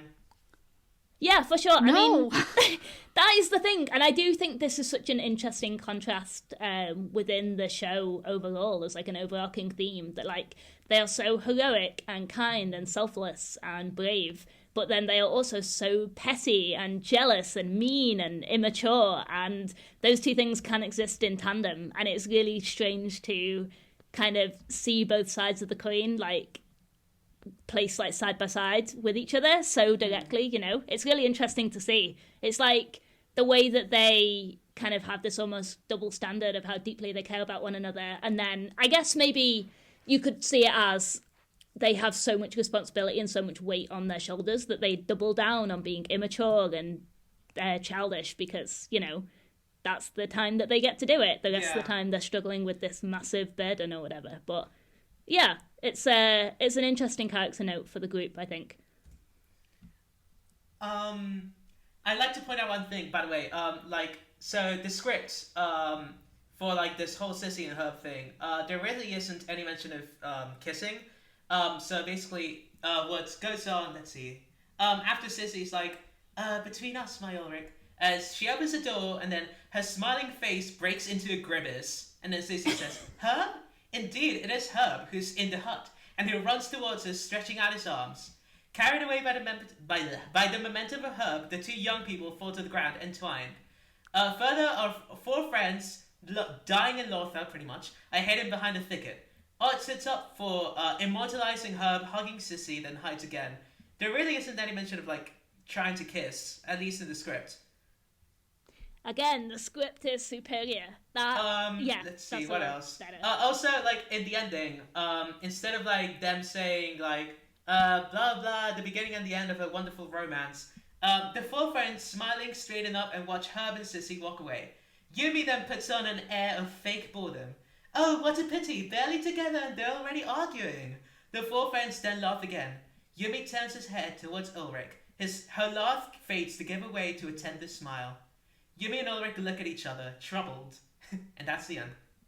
Oh, that's quite cute. It's similar, but, you know, has a different, a very kind of slight different nuance and meaning to what we get in the episode itself. But yeah, I like that little moment between Yumi and Ulrich there, and I'm glad that it made the leap from the script to the show itself. It's kind of it's a nice ending, despite the highly questionable set up with Sissy and Herb that they just did. Like, you know, I'm glad they still got a sweet moment. It's such a weird episode, you guys. It's so weird. It's pretty strange. I do have to agree. The train wasn't a very strong concept now. Yeah. Dianna, do you have any more final thoughts? No. I just didn't. I don't know. I just... This episode was not really much of anything. Like, it didn't really stand out. I mean, the only thing I really thought was kind of cool was the transition to the transportation hub, like, network, whatever it was called. That was really cool because, like, you know, we got to see that weird little visual thing. But the Xana attack was weird. The Lyoko Warriors were not acting like their best selves today, and neither was Sissy. Everybody was actually kind of a dick. But like, I don't know, I just it which is weird because like I also don't remember this being a standout episode looking back on it. So I don't know, it was okay. Yeah. I don't really have any thoughts. Yeah. Do you have a score out of 5? Oh, like a 2. Yeah. I think that enough. was pretty solid. What about you? I'll give it like a 3. I mean, I guess. Yeah. I mean, it's pretty average. I don't hate it. I don't exactly love it. I mean, Block's debut is cool, and like Ulrich debuting, like Ulrich's first divulgeization is always nice to see because the guy doesn't get divulged enough, but we'll get it when we get there. For sure. But yeah, 3 out of 5. Yeah, that's there. I think I'm going to go with agree with Dianna and go with a 2 out of 5. I was going to say a 1, but I'm sure there's things that I dislike more than this episode in the future, so I'll save my 1s for when it's like really bad. Yeah, I was thinking about that too, actually, as I was watching it last night. Because, I mean, this is not, in my opinion, this is really not one of the best episodes. But, like, it's not the worst. Like, there are some redeeming qualities. The Lyoko stuff was kind of meh. Like, I mean, it's always cool when Aelita uses her creativity and when Yumi uses her telekinesis. And I mean, it was also really interesting seeing like the sort of back and forth with the news anchors and, you know, that glimpse into the transportation department, like to have some world building there. So I think that for like me specifically, those things kind of saved the episode from being a 1. But like, I just think that more could have happened. It was just a really odd filler episode, especially because season 1 is episodic. Yeah. Yeah, for sure. It very much felt like a filler episode within arguably filler season, or like a season that has a lot of like what feels like fillery content. And yeah, I agree there's some nice bits in there that do redeem it, but there's not enough to really make it a standout, memorable episode. I was just very, very... They dropped some really interesting concepts, again, with the world building and stuff, and they just didn't do enough to deliver. And they really could have done. And as we've seen in the script, they had some big ideas that they just, for some reason, didn't actually execute into the episode proper. Right. Yeah, which was a real shame. Let's see what else. I could go over some stats if you'd like. I was going to ask, you got any ouchies or stats for us, please? See. So, stats. I do have a couple of things to point out. First off, let's talk about Lyoko powers. Aelita, creativity. First time she uses it second time she uses it in the desert. And the next time she uses it will be in episode 7, so not far away at all. Meanwhile, Yumi, the next time she uses her telekinesis is going to be in episode 21, which is a zero gravity zone. So definitely quite a long way away. She uses it a bit more in like later seasons, but definitely like season 1, like not at all. Let's see what else. Blocks. So blocks. They debut in the desert, which is funny because they only appear in the desert twice in the entire series, and the next time they do so is in episode 46. Meanwhile, their next appearance overall is in the Gulf of Dreams, episode 10, which I'm not a big fan of the Gulf of Dreams, but we'll get them when we get there. And they also divulge Ulrich then, which is pretty funny. Ulrich actually like hates blocks. Like he's divulged by blocks 6 times. That's probably why he hates them. Meanwhile, Yumi's only divulged by them once, which is a miracle, and that's in season 4. I like the idea of each of the Lyoko warriors, having a personal nemesis type of monster, like one that they like particularly hate. Anyway, sorry, that was again. It's true. I mean, I'd say that if we're going with that, I'd definitely say that Yumi's main enemy is definitely the Megatank, at least in proportion to everyone else, and then Ulrich's is like in proportion, definitely the blocks, and then it's really a toss up between like crabs and mantas. But who knows? Speaking of Megatanks, the next time they appear in the desert is in episode 22, which is routine. And then in the next time they appear overall is the next episode, the famous Cruel Dilemma Yumi Megatank scene. Oh, amazing! Cool. thank you for the stats. Again, I really like hearing them. If you are in our Discord server, viewers, Quitter has uploaded all of his stats as a document that's kind of pinned to the chat. It's like we kind of have some pretty cool resources in there that we've compiled between us and between our other friends in the fandom, and it is definitely worth having a look at those. Like your POV moments. Yeah, for sure. Again, outside of POV doesn't get all that interesting until later Season on. 2, but when it gets good, it gets good. Oh, man. Outside of POV for this episode, while we're kind of on that subject, is pretty mundane. I guess it's from Sissy's perspective. You know, she is needlessly mean to Millie and Tamia, and then later on gets pranked by Ulrich, Odd, Jeremy, and Yumi. Through Herv, etc. Obviously doesn't remember anything about Kiwi, and the first time around, just kind of like for like pettiness this time around, with probably that same weird feeling that these kids know more than they're letting on. That probably does haunt her to her endless frustration, I would imagine. But yeah, again, POV, outside of POV, cannot wait until we get into later episodes. It gets wild. Oh my god, it gets so crazy. Like, you really have to imagine, like, how do these kids end up getting away with it all? And like, what did the other, like, students think of them by the end? Like, they're crazy. I'm surprised no one has called like, child services or the police. I have so many thoughts about this. We'll get there when we get there. I can't wait. Any other stats, trivia, final thoughts on the episode from either of you? No, not really. The next time we see the desert is in episode 11. So woo, we get a break.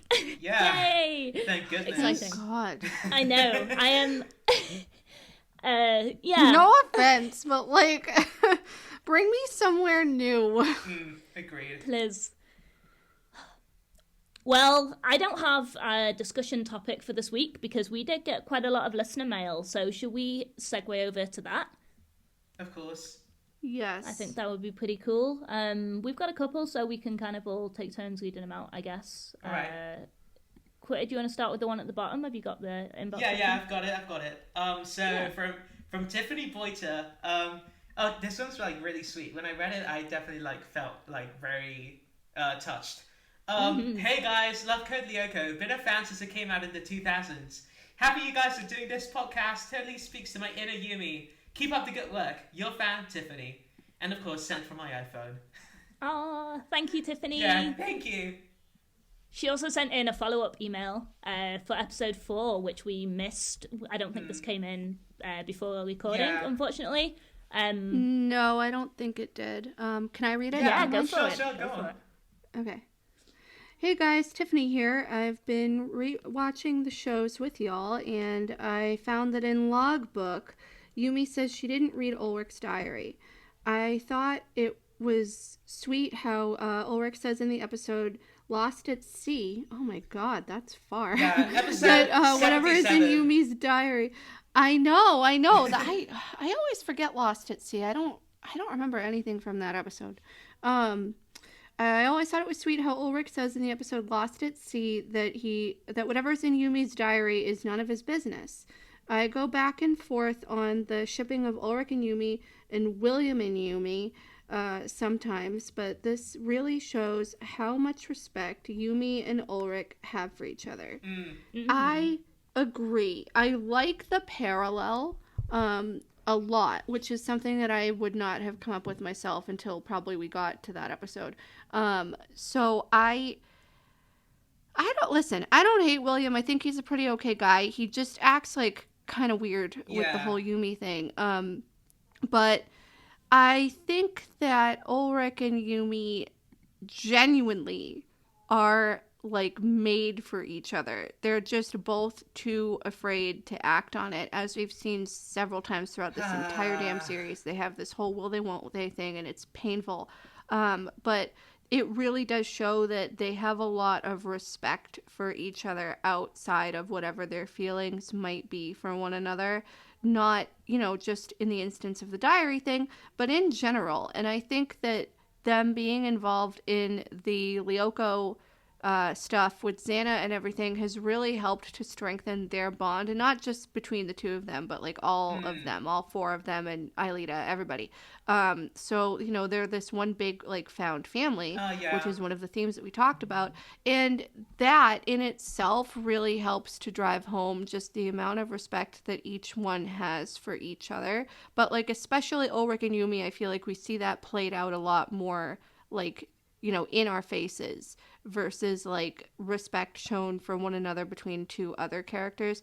I feel like that they're really honing in on the Ulrich and Yumi thing, not just because of their feelings, but because like it really just shows like a well-rounded, like healthy relationship, even though they're both kind of weird about each other. So I definitely agree with what Tiffany said. Yeah, I really like the insight, and yeah, thank you, Tiffany, for making that comparison with Lost at Sea, because I had totally forgotten about that episode when we recorded Logbook 2, so great observation there. And yeah, thank you for taking the time to email us. We super appreciate it. It's been so nice getting emails. It's great. Yeah, I know, I love getting listener mail. I love it. I'm so like when everyone comes in, I'm just so unbelievably happy about it. It is so hype. It's great. Okay, well, we have a couple more to get through. There's another one by Xanadu 200. Yeah. I can also read one out. I know they're pretty long, so... Alright, you can do it if you want, so... Yeah, go ahead. Cool. So, this is from Xanadu 200. They say, "Here I am sending you all the Great Wall of Text. Enjoy." We do, we love it, thank you. So this is from a question that I asked the last episode. Would I join the Lyoko Warriors if I knew the stakes? Short answer, no. I was, and still am, a huge chicken. Yeah, no, that's fair. Yeah, that's valid. Me too. Xanadu goes on to say, as for some ideas of Lyoko environmental attacks, maybe on the ice sector there would be a hailstorm that will slowly chip away at your health if you got hit. Once the hail hits the ground, they turn into mines that explode everywhere and cause even more damage.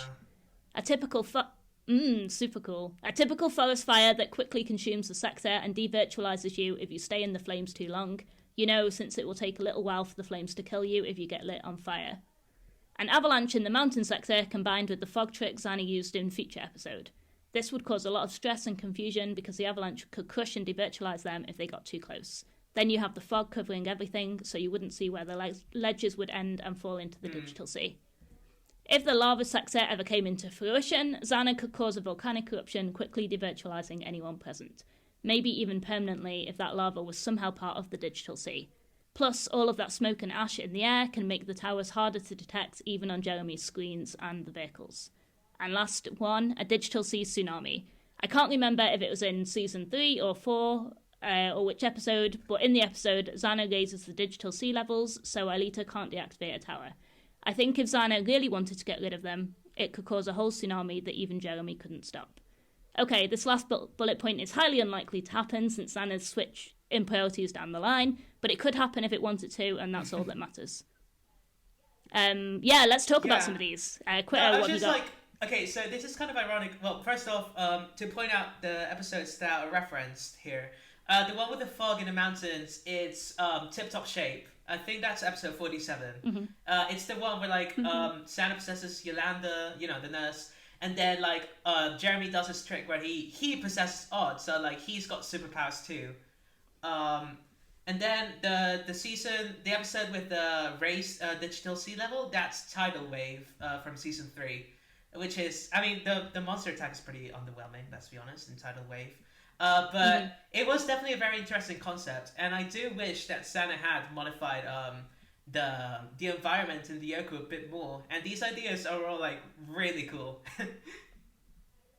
I love all of these. I honestly really like the forest fire one. I think that is so cool, and I can't think what video game I'm thinking about, but there's definitely probably many video games where you do take fire damage and you're just kind of running around. It's and it's such a video game thing to happen. I could totally see that happening on Lyoko. Yeah, I agree. I think that these are very unique ideas, and I also wish that Xana would have utilized the environment a bit more, because he really doesn't do a whole lot of environmental attacks. And it just would have added something. It would have made Lyoko feel more real, I guess. Yeah, that's it. And kind of really lean into that video game Yeah. Yeah, vibe. totally agreed. And also that, yeah. Hey, they were really, really cool. And then there's just a last bit on the end of this email here from Xanadu, who says, now, to finish off this big email by talking about a song I hold near and dear to my heart. Throughout season 1, you will hear the song Caddick College in the background. If you don't recognise that song by name, search up Code Lyoko OST on YouTube and go to the timestamp in the parenthesis, which they've provided, which we will tweet and add in the Discord as well. It's so calming and nostalgic to me, and it's such a shame that it was only used in the first season. I kind of wish they would have brought it back in the last episode to really kick that nostalgia in the gut. By the way, what are some of your favourite soundtracks from this series? It can be from any season. And yes, I'm also talking to any listeners who happen to be listening to the email section right now. If you're shy, you don't have to comment on any socials immediately. I'm just curious. Anyway, have a nice day and keep on keeping on. Oh, thank you. You have a nice day too, Xanadu200, and thank you for emailing. Thank you. So, music. I mean, Code Lyoko's OST is actually, like, way more solid than, like, I thought when I first began the rewatch, not gonna lie. I mean, we all remember, you know, A World Without Danger. And some of us, like, also remember, you know, Breakaway, the end credits theme. But, like, the environmental, like, songs are all, like, they're really iconic when you know, like, you always know, like, for example, when Sand Attacks, there's gonna be that song that's like, and then Yeah, it's a Xana theme. yeah, and then of course, well, my favorite. I mean, William's got two themes.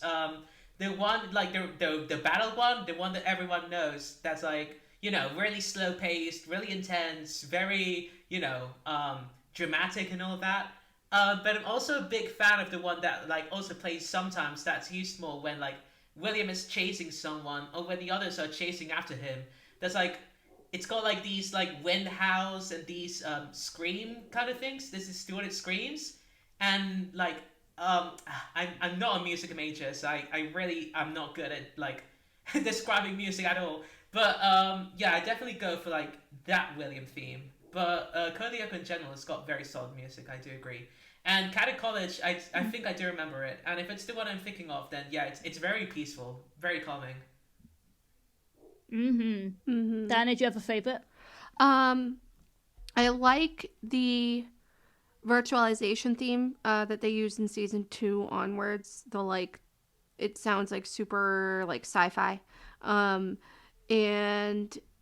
there's another one that I like that they also use in season 2 onwards. I don't know what it's called, but I think that we first hear it in New Order when they're sitting, I think Ulrich and Odd are like sitting in the woods on like the field trip, and they're talking about Yumi. It's like that like very like peaceful sounding one. I don't know what the hell the name of it is. How does it? Is it Beautiful World? Probably. That's the one that plays whenever there's kind of a romance. It's like the soft. Yes, I think that's it. Yeah, I don't know the names of any of the songs other than virtualization. That's fair. I listened to the whole soundtrack really? recently, so that's kind of why I remember some better than others. Yeah, I'm assuming that's it. It starts off like kind of like do do do do do do like that one. Oh, I'm not sure. I'm like bad at Let's do a describing music review. Right. I'm bad at describing music. But I'm sure that whoever's listening knows what I'm talking about.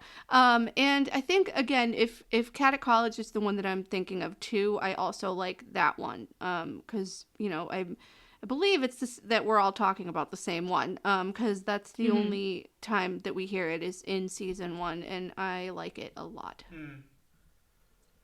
For sure. Also a big fan of Caddick College, and Beautiful World is definitely my favourite on the soundtrack. It's just so lovely, and I put it on in the background sometimes when I'm working. Yeah, it's just so soft and sweet and like a bit wistful. I can't put it on my mind right hopeful. now. Like I can't remember that one. I probably do remember it. I just can't really put a name to the song. It does. I do think it uses background music a little too much. Like, sometimes there are scenes where it would just be nice to not have anything in the background. That's probably one of my, like, small bugbears with the show, but the music is very beautiful. It's very, and it's very cool and very atmospheric, and I think they really nail the vibes that they're going for with each kind of song on the totally. soundtrack. So, like the typical fight scene, the typical fight song, the one that's like, do do do do do do do. Yeah, that one's like still stuck on my mind after all this time. for sure. Do we want to move on to the next email? Sure. Dianna? I think. Well, she's probably looking up the. I'm trying to find the I'm song. No, it's okay. Don't worry. Like, do you want us to just leave you for a moment? Or... Can someone else read it? All right, I'll do it. Is that okay? Hi guys, Gil from the Discord again. Side note of the pronunciation question brought up from my last write-in for any listeners not in the server. My handle / nickname is in fact pronounced with a hard G, as in the gills of a fish. Though I both spell and pronounce my full first name the same way as Gillian Anderson from X-Files fame does. I've never watched X-Files, so I can't really comment on that. Oh, it's so good. Anyway, I'm back again with more, longer but hopefully coherent, thoughts on this installment spotlighted episode. On rewatch, I find that Big Bug kind of has a similar feel to Seeing is Believing, and I do agree. Both are pretty much like, we've got to stop this disastrous disaster. Okay, that's a bit redundant, but yes, like it's all very like there's no. I don't want to say there's no immediate threat to the Lyoko warriors because a nuclear plant explosion would probably be an immediate threat to the Lyoko warriors. But like what I mean is that they're not in danger while the attack is occurring. So like there's definitely a very different like feeling to the attack. I do agree. Let's see what else. It's like the writers all brainstormed the concepts for early season 1 together, and both episodes ended up inspired by the same general pitch. Maybe Francois Chapiot wanted to focus on a situation where the gang grapples with their potential need to reveal the secret, while Elaine Solipus was more interested in how the normal adolescent drama in the day-to-day life could interfere with their role as local warriors at the worst possible time. Either way, both seemed inspired by the idea of Santa using civil infrastructure to attempt a mass casualty event. Yeah, totally agree. Which underscores both the danger it truly presents and the tension in the warriors' double lives. They stand in contrast to Teddy Godzilla, which comes out of the gate swinging with just how weird the show intended to be, by demonstrating Code Lyoko's willingness to ground itself in the real world. Or, you know, something close enough to it if you're willing to suspend your disbelief and or are 10 years old. I think that's what made Code Lyoko feel so different from shows I remember airing alongside it back in the day. And it's fascinating to put it under a microscope and see how that influenced it. This is where I could go on for another paragraph or 6 about the show's art style. But given how long this email got, I'll probably save it for another time, or yell about it on the Discord, whichever comes first. Instead, I'll put in my 2 cents about last episode's discussion question. Santa's motivations were one of the first things I was really interested in when I started my own rewatch. I've said elsewhere that my view of fictional AI is influenced by other recent works, many of which are told in whole or in part from the AI character's point of view. And after that, CL's fake explanation of Santa grew too powerful to be controlled feels kind of cliche and reductive. Personally, I think the entire show makes a lot more sense when you think about Santa as the AI equivalent of a moody teenager, totally agreed. Maybe even one as young as his mortal enemies, trying to figure their shit out and lashing out at the world around him, because they have a grudge against their dad, as many teenagers the world over are wont to do. Oh my god. Like, yeah, we talked about this earlier, like, oh my, it's so funny to think of Santa as just like a baby growing up into a moody, rebellious teenager saying like, I'm not gonna do what you want me to do, Dad, and then just destroying the world as like an act of rebellion, and seeing Elita as the favored sister. Oh man. Definitely. I really enjoyed that part of our discussion, and Gil, I am totally glad that you reminded me about it and that you phrased it like that, because I do think, as you said, the entire show makes a lot more sense when you think about it like that. It is such a valid interpretation of the character. It's a lot of fun. Let's see. Following on, I also take the view that to create a construct that is truly capable of learning and problem solving, you have to, in some sense, create a fully sentient person. One that has a mind similar to humans and not wholly like it. Aside from the fact that we just do not have another model to base off of for either creating heuristic learning programs or writing them in fiction. Just in case, heuristic means like enabling someone to like learn something from themselves. I see this as sci-fi reflecting an important reminder about the real world. The algorithms that get called artificial intelligence today are subject to the influence of their human creators. The unconscious biases and blind spots of programmers end up in the code that they write, sometimes with disastrous results. There is no pure, unbiased algorithm we can entrust all decisions to forever without fear of liability, and there likely never will be. The same is similarly true of everything anyone has created ever, from art and mass media to technology to architecture. That's the price to shamelessly pull a quote from my favorite sci-fi podcast. If humans came up with it, then it is subject to our limitations in some sense or another, and it is at our own peril that we forget that. Yeah, totally agreed. This is why I snipped another few paragraphs that wandered off into a rant about Franz Hopper and how the series as a whole is not nearly as critical of him as I think it ought to be. Again, saving that for another time, but rest assured when the day comes, I will be diving into that ring with a steel chair. Oh man, Franz Hopper. I cannot wait to get to Franz Hopper's character analysis. No, totally agreed. He's so interesting, like Franz. Literally. And again, just like, I guess a little bit of a blank slate in that you kind of can extrapolate a lot from what you have, and there's not a lot to contradict those theories that you can kind of come up with. So lots of scope for character interpretation, and the series is not nearly as critical of him totally as it should agree. be. Exactly like as Gil says. No, it really isn't. I'm gonna put it like, from my opinion, obviously. But like, he's a terrible person. And like, he ruined his daughter's life, like, I get it, he thought it was the only safe choice to like put her into a virtual world and remain there for however long they needed to. But like, that's terrible. You can't do that to like a 13-year-old girl. And like, it's so funny to like contrast his really dubious, warped, twisted morality with the way he ended up like sacrificing his own life to save everyone from Sana. And there is an argument for Franz having had a character arc in himself. Like, I mean, we don't know how long he was kind of out there on Lyoko, like, or in the network, like, absorbing probably bits of, you know, I don't know, maybe I'm straying too far into headcanon here, but absorbing bits of dialogue or snippets of, like, information and kind of, you know, having this virtual void to exist in and ruminate on that, which may have contributed to like him being able to make that sacrifice at the end. Who knows? Question mark. I'm kind of getting off topic here, but yeah. Should I continue reading? Yeah, right. Let's go for it. Yeah, there's a lot to get through. Okay. Yeah, I don't know. I just think it gets to show a little streak of sci-fi allegory and how it brushes up against ideas and how society built on these interconnected digital systems can also be made profoundly vulnerable by those same systems should a bad actor seize control of them. Seeing is believing a bit bug are prime examples of this theme in action, totally agreed. And believing those systems to be flawless or incapable of abuse is a dangerous folly. While that last bit may be me reaching a little, I found it interesting that the early shades of that idea were present in the kids' show all the way back in 2003, when it felt like the wider cultural view of the internet itself was also in its adolescence, struggling to settle into its place in the world. So, yeah.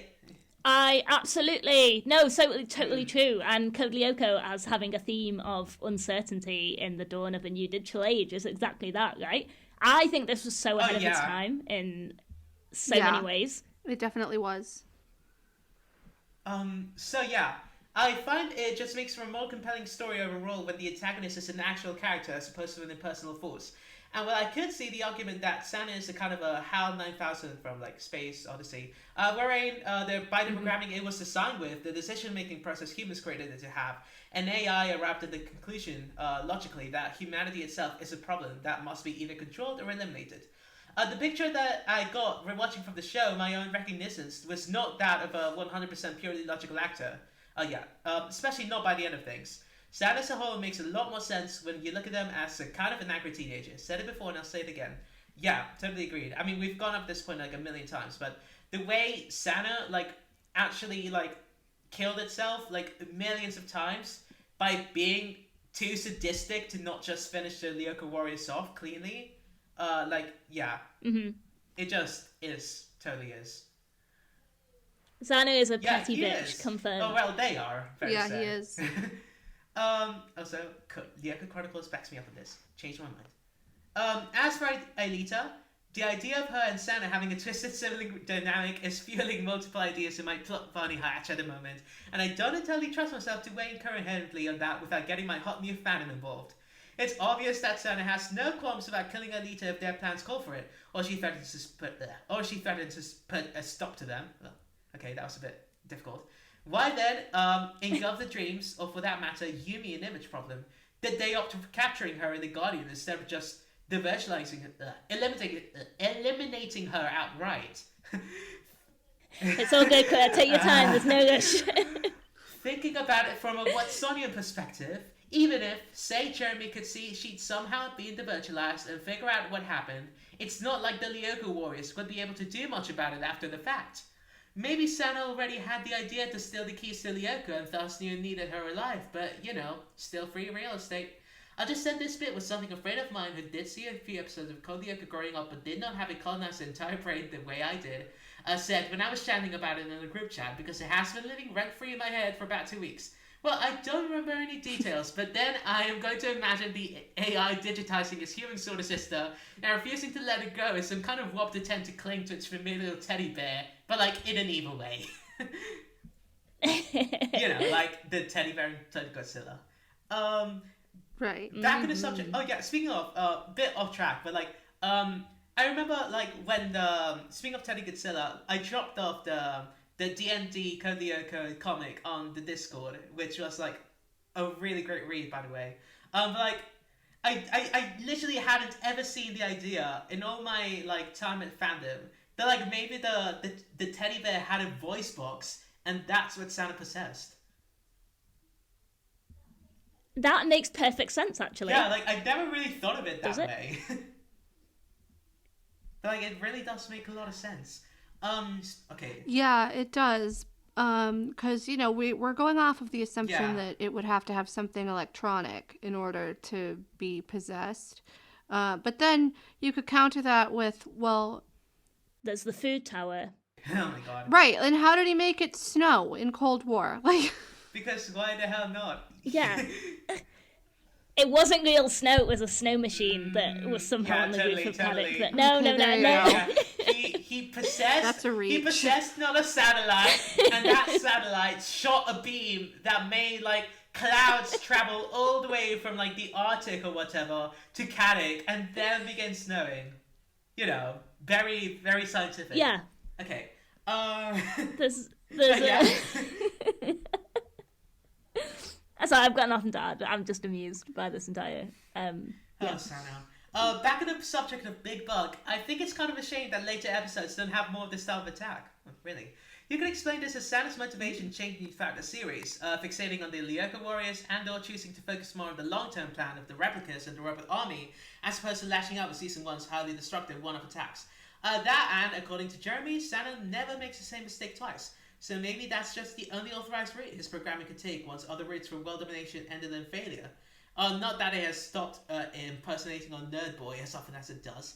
And speaking of him, this brings me to my final point, Jeremy's cybercrimes. Oh man, Jeremy. Woohoo! Oh my god, you're such a criminal, Jeremy. You just don't care. Man would literally crash, do an economic crash just for Alita, and he wouldn't even feel guilty about it. Not at all. Anything for his waifu. A brief point of contention about Jeremy's alleged lack of crimes and seeing is believing.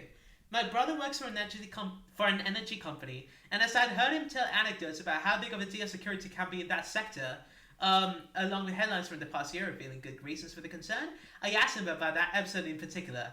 Well, he hasn't seen CL in years, and they probably have to duct tape him to a chair to get him to sit through it again. He told me that while a publicly regulated utility would publish a report containing info on things like unexplained power surges quarterly, real-time information is something typically held close to the chest. Yeah, that makes sense.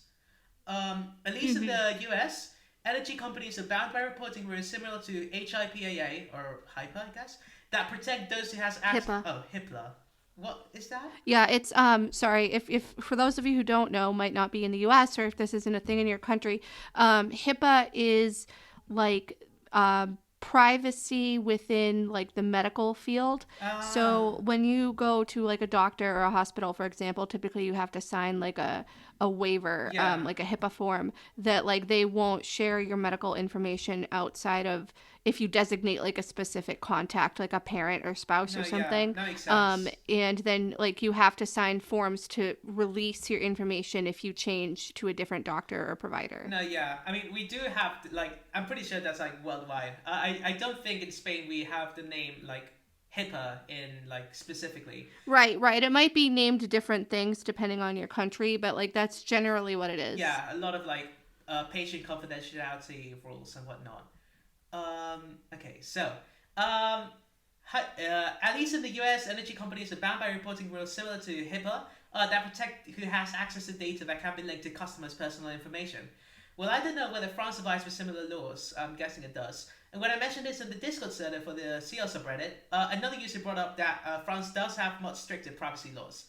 Yeah, generally Europe, thanks to the EU, has general, like, more, like, stricter rules regarding, like, privacy than, say, the US. So yeah, it could be argued that Jeremy should probably not have access to the ticking clock that he does in episode 2. Given how casually the show tends to breeze past other eyebrow raisers, such as in Big Bug, or in the very next episode after it, where Ulrich casually suggests Jeremy do some identity fraud for Alita's sake, I think we should still take note of it. These guys would do so many cars for Alita, it's crazy. Just commit casual identity fraud. No big deal. Anything for Alita. As you do. Anything for Alita. God, they're so whipped for her. Oh, wouldn't you not be though? She's She's cute. incredible. I love it, and I love her. I love that love they're her so so much. protective of Alita and Jeremy. It is great. Best found family, for sure. Alright, Yeah. shall we finish up the email, the last couple of paragraphs? As for Big Bug itself, when we must cherish every Jeremy and Yumi friendship scene that we get while we have them, thank God. Jeremy's first attempt at a sound alert program and his plan to upload it to every website or information network online immediately leapt out to me as a big potential problem with a capital P, legal-wise. Maybe it's just that Jeremy's program calls the net for information.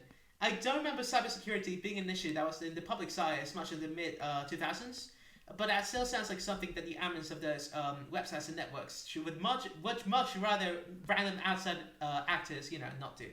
And yeah, like, cybersecurity was, like, really ignored for, like, a long, long while. Like, until, like, very recently, really, wasn't it? I mean... Which is pretty wild. Yeah, I think... I feel like I have a little bit of knowledge on this because my boyfriend has a degree in cybersecurity and he's currently getting his master's in it. Oh, nice. And he has had to, do a lot of reading and research about like the history of cybersecurity. Last year, he took a cyber law course for his graduate studies. And I mean, cybersecurity definitely was a thing for a long time, but I think that they're right in that it wasn't as thought of like in terms of the general public thinking about like access to data and data privacy until fairly recently when we had smartphones and like websites asking for our information and stuff, whereas that wasn't as prevalent in the early 2000s when the internet was still kind of like new and there wasn't really like social networking or everything being online. Like, right now we have online banking and online patient portals for doctors and things like that. And obviously all of those require like a strict amount of security and like authentication to be able to access it.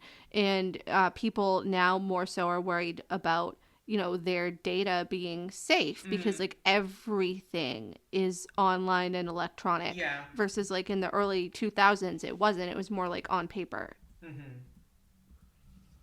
No, yeah, definitely agree with that. Let's see, what else? Okay, we're nearly done. Also, as far as this little widget is something a 13-year-old managed to do in the better part of an afternoon, a few days at most, and it more or less worked and didn't send any backlash we're aware of Jeremy's way. And look, I'll call this one an instance of no harm, no foul, but I mostly point out because it gave me an impression of things Jeremy might be capable of, were he to go down a darker path in life, and go from being a sweet-natured kid to something way, way scarier. Code Lyoko 3, show me the forbidden villain Jeremy fix. Sincerely, Gil. Oh, man. Thank you, Gil. Always a pleasure to read your emails and also to see all your posts on the Discord. Thank you for being such a fun, engaged part of our community. Seriously. It's a pleasure to have you, like truly. Oh, I totally agree on villain Jeremy. He is so well predisposed to a villain arc. Like, out of all of them, like, he him really going is. dark would have Like, such... we get a little bit of that in Temptation, don't we? Where, like, Jeremy, like, slowly begins to get a bit crazy and cranky. But, like, it's not really villain arc, it's more like going crazy arc. But, like, yeah, a villain arc for Jeremy. It's more like he thinks adjacent. he's doing the right thing by, like, screwing himself over health-wise. Yeah. Because he's trying to help Aelita. Yeah, I do think that if Jeremy... It's just, like, misguided emotions. If Jeremy were to go on a villain, he'd think that he was justified the whole entire way. Yeah. Oh, yeah, he would. 100%. Mm-hmm. Well-intentioned extremist is the name of the trope, and it's one of my favorites, because it's like, I think, so interesting to have a villain who wholeheartedly believes that they're doing the right thing and they're doing things the right way, and it's just like, how do you argue with that, you know? It's always so interesting to, like, put two conflicting forces that, like, both of them think they're doing, like, a good thing, and maybe both are doing a good thing, but it's just that their good things can't really coexist or have, like, something else that isn't good. Any more thoughts on Gil's email? We've got one more left, and I'm aware we're hitting the 2-hour mark, so... Nah, not really. Just Jeremy's cybercrimes go hand in hand, and all of them would murder for Aelita. Agreed. Oh, yeah, they would. No and doubt. I feel like, too, as we get further into the series, even further into this season, we'll have a lot more discussion on the various cybercrimes that he commits, because, like, a lot of them are just brought up very casually. Yeah. Mm-hmm. Like, it'll make for a good discussion. Yeah, for sure. It's another tally to kind of keep an eye on, definitely. Cool. All right. Someone else please read the final email. I'll read it. Please rest. Yeah, Diana, do you want to go for it? That would be great. Sure. Okay. Hello, Jelly of the Soul, Diana with checks notes, 4 N's, and quitter bunch of numbers.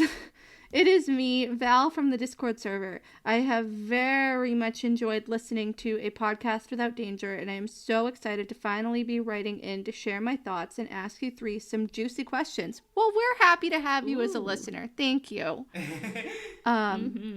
I wish I had some better thoughts on the episode itself to share, but to be completely honest, I feel like Big Bug is one of the weaker episodes in season 1. So we're on the same page.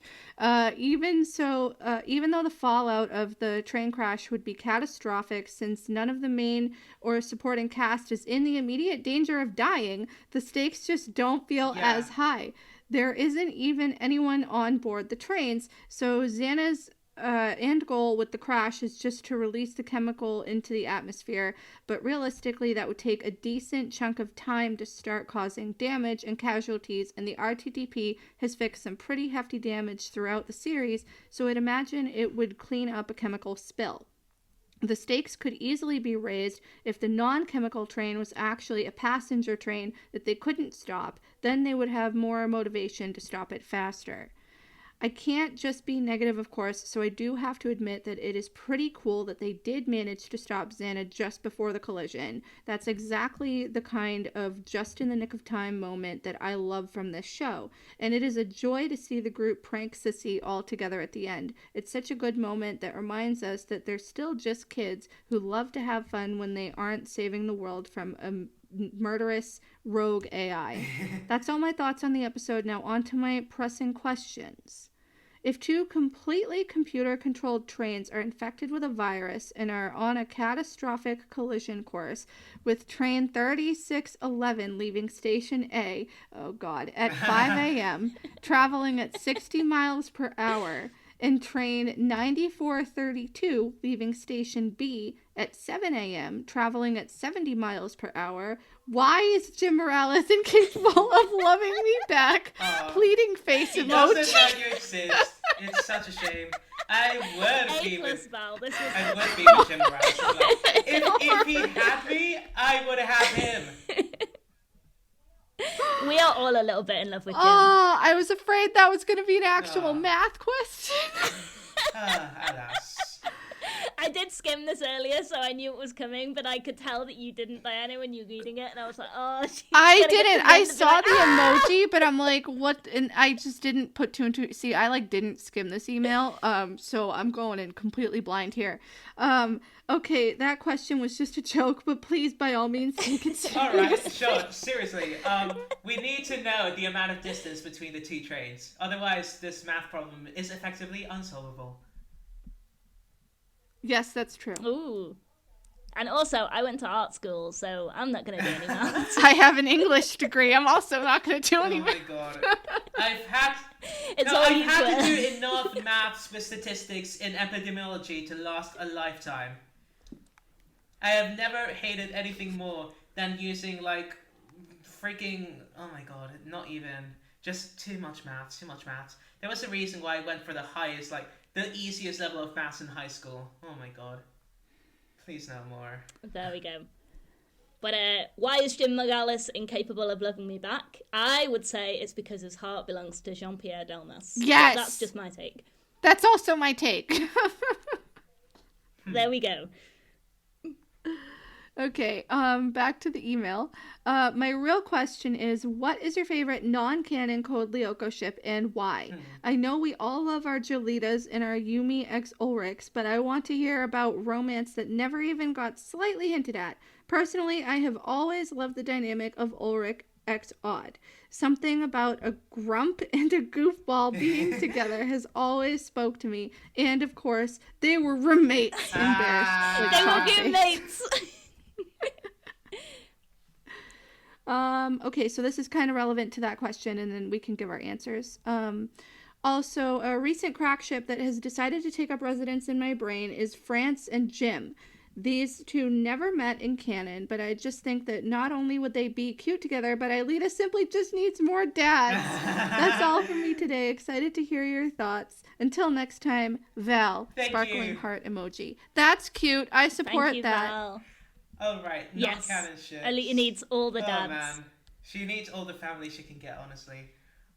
Yeah, I am big into... I think France and Jim could totally work. Yeah.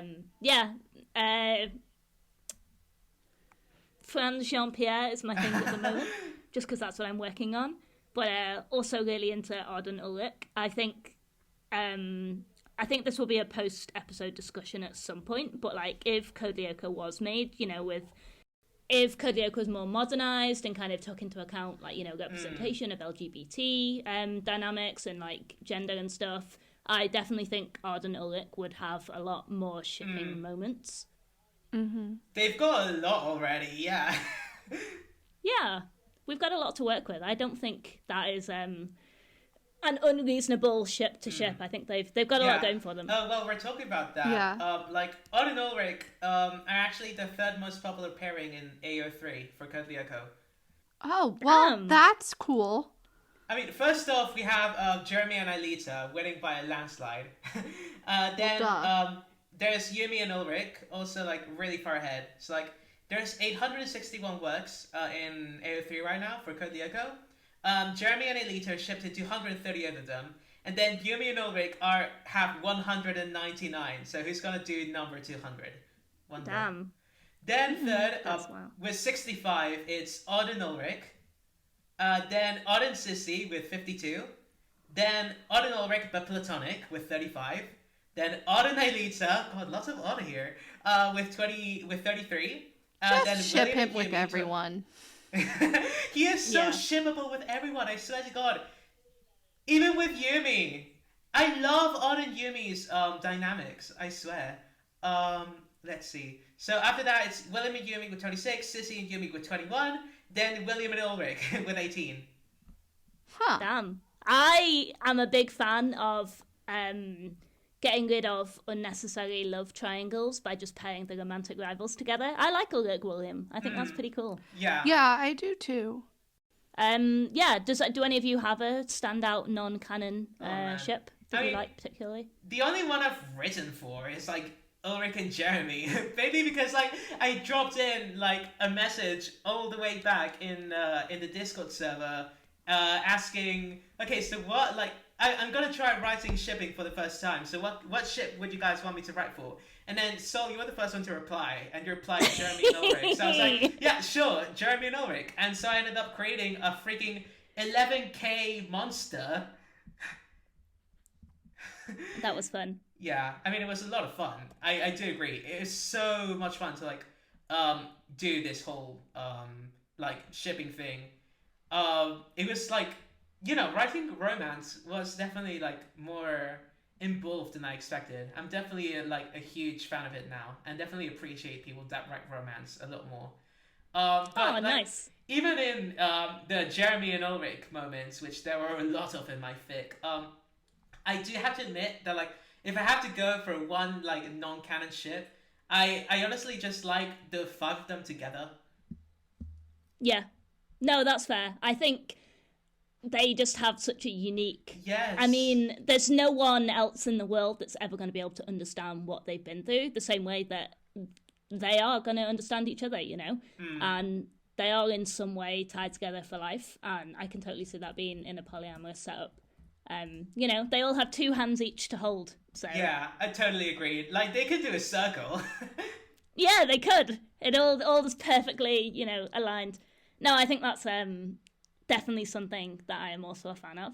I feel like, am I too invested in shipping? I don't know, I just feel like I really like the challenge of taking characters that maybe don't interact much in canon, or like you kind of have to kind of really ring out and kind of dig deep to find the dynamic that would work to like write them as a ship and kind of work on that. I find that really fun as a challenge to write, which is why I enjoy a lot of rare pairs, like reading and writing, which is why I like Jeremy and Ulrich. Like, I never realized just how much I loved the Jeremy and Ulrich dynamic until I started writing for them. And like, oh my god, these two are the most stubborn idiots I've ever met, and I love them so much. Big love for Odd and Ulrich too. I think that is they're such great. So good. It's such a classic ship, and they have such good chemistry, and they kind of follow their enemies to friends to lovers pipeline really nicely as well, because they don't... Yeah. Like, they hate each other. Well, Ulrich hates Odd at first. And then, like, even with season 1, he's already, like, grieving by his bed while he's in a coma, and it's so sad. God, I feel like I really can't narrow down what my favourite non-canon ship is, but it's also really into Sissy and Yumi, and Sissy and Aelita. Odd and Sissy is such a great ship, like classic. I feel I would watch a whole spin-off about those two just having misadventures together. They would just be so fun. They bounce off each other so well. Yeah. There's a lot of stuff out there, I feel like, where you might watch an episode of Code Lyoko and you're like, you know what? I kind of want to see more of this particular like thing, and no doubt someone on AO3 has like given it a shot, or fanfiction.net, I guess. Oh yeah, fanfiction.net. Well, back in the day. Or Wattpad, who knows? Yeah, or like, I don't know, Mumsnet. I don't know where people put fanfiction these days. Oh my god, I don't think there'd be a Code Lyoko fic. If there's a Code Lyoko fic in Mumsnet, I'll eat my shoe. I'm gonna go and put one there now. Just. Oh my god! Don't do that to me. Leather isn't. This mysterious user Jelly Soul will suddenly have one post on Mumsnet, be like, "Hey, there's this thing going out." I love that you're like, ooh, stats at like every kind of chance to like pull up some figures. I love it. I think it's neat. I think I do stats for like a lot of. Well, actually, no. To be honest, like. Code Lyoko is the only series I've really like done such a deep dive for stats, not gonna lie. Oh, it's so good though, and like it's the kind of thing where I'd never have the focus to go through and like count all the monster appearances or like deaths or diverts or whatever, so I do really appreciate you doing it, and it's just so interesting, and it's just good data to have. Yeah, I just love like doing this sort of stuff, not gonna lie. I mean, I find it so fun to like go like pour through each of the episodes and then see whether there's a pattern. Maybe like, for example, the writers like or the animators they got together and decided, okay, so we've got Cancrelats in the desert sector this episode, so how about you add them in the next episode too, so we have a bit less work to go through. I don't know. I just think like I like seeing the stats and then wondering the meaning behind those stats and the reason why those stats even like are the way they were in the first place. Like for example, yeah, like some stuff like it's probably like really coincidental. Like for example, like well actually I could probably do a poll on this. But like I do think that like for example, all four of them, Alita, Ulrich, and Yumi, all of them having three kills against William. I think that's probably intentional. But like stuff like I don't know, like Yumi only dying once to the blocks in season 4. That's probably pretty coincidental. But still, I don't know. I think it's like wonderful to see all this sort of stuff. Yeah, no, definitely, I agree. It certainly makes you think about not just like the show itself and like kind of working out characterization notes like from the from what happens and their interactions, but also again as you say, like what design and production decisions are informed and inform these things. Yeah. I really want to sit down with one of the writers or producers and just be like, why have you done these things? Why did you change it? I want to know. Speaking of stats, like I never really put much thought. I mean, we all memed about, haha, contact ambulance, or like I don't know what else, like what sort of crazy stuff in the outside POV. But like, until you did that list, I never really like got the full extent of like, wow, these kids are absolutely crazy, and the whole school sees them as absolutely crazy. And like I've said this before here, but like I'm shocked, like positively shocked, that like none of them like got the police called on them, or like child protective services, or like a psychiatrist. These kids need therapy for sure. Oh god, they need so much therapy, and they're never gonna get it, or like not fully, because they can't say it. That's like I think, in my opinion, that's like the biggest tragedy. The fact that he suffers so much for like people that will never ever know the things he sacrificed for them. Yeah, literally, like it is a secret that is, unless one of them kind of writes the whole thing down and kind of, bequeaths their journals and their will to somebody, like in the future, like no one's gonna ever know, and no one's ever gonna truly know because they've not lived it. Yeah. Oh, it breaks my heart. It is definitely tragic. So sad. Like the terrible like injuries and wounds and near-death experiences, and like they pull out such traumatized faces sometimes, and like you just see them and you're like, oh my god, is this really? No, I mean it is worth it because it's Alita, and then by the end they don't really have any other choice. But like how often do they wonder if it's worth it?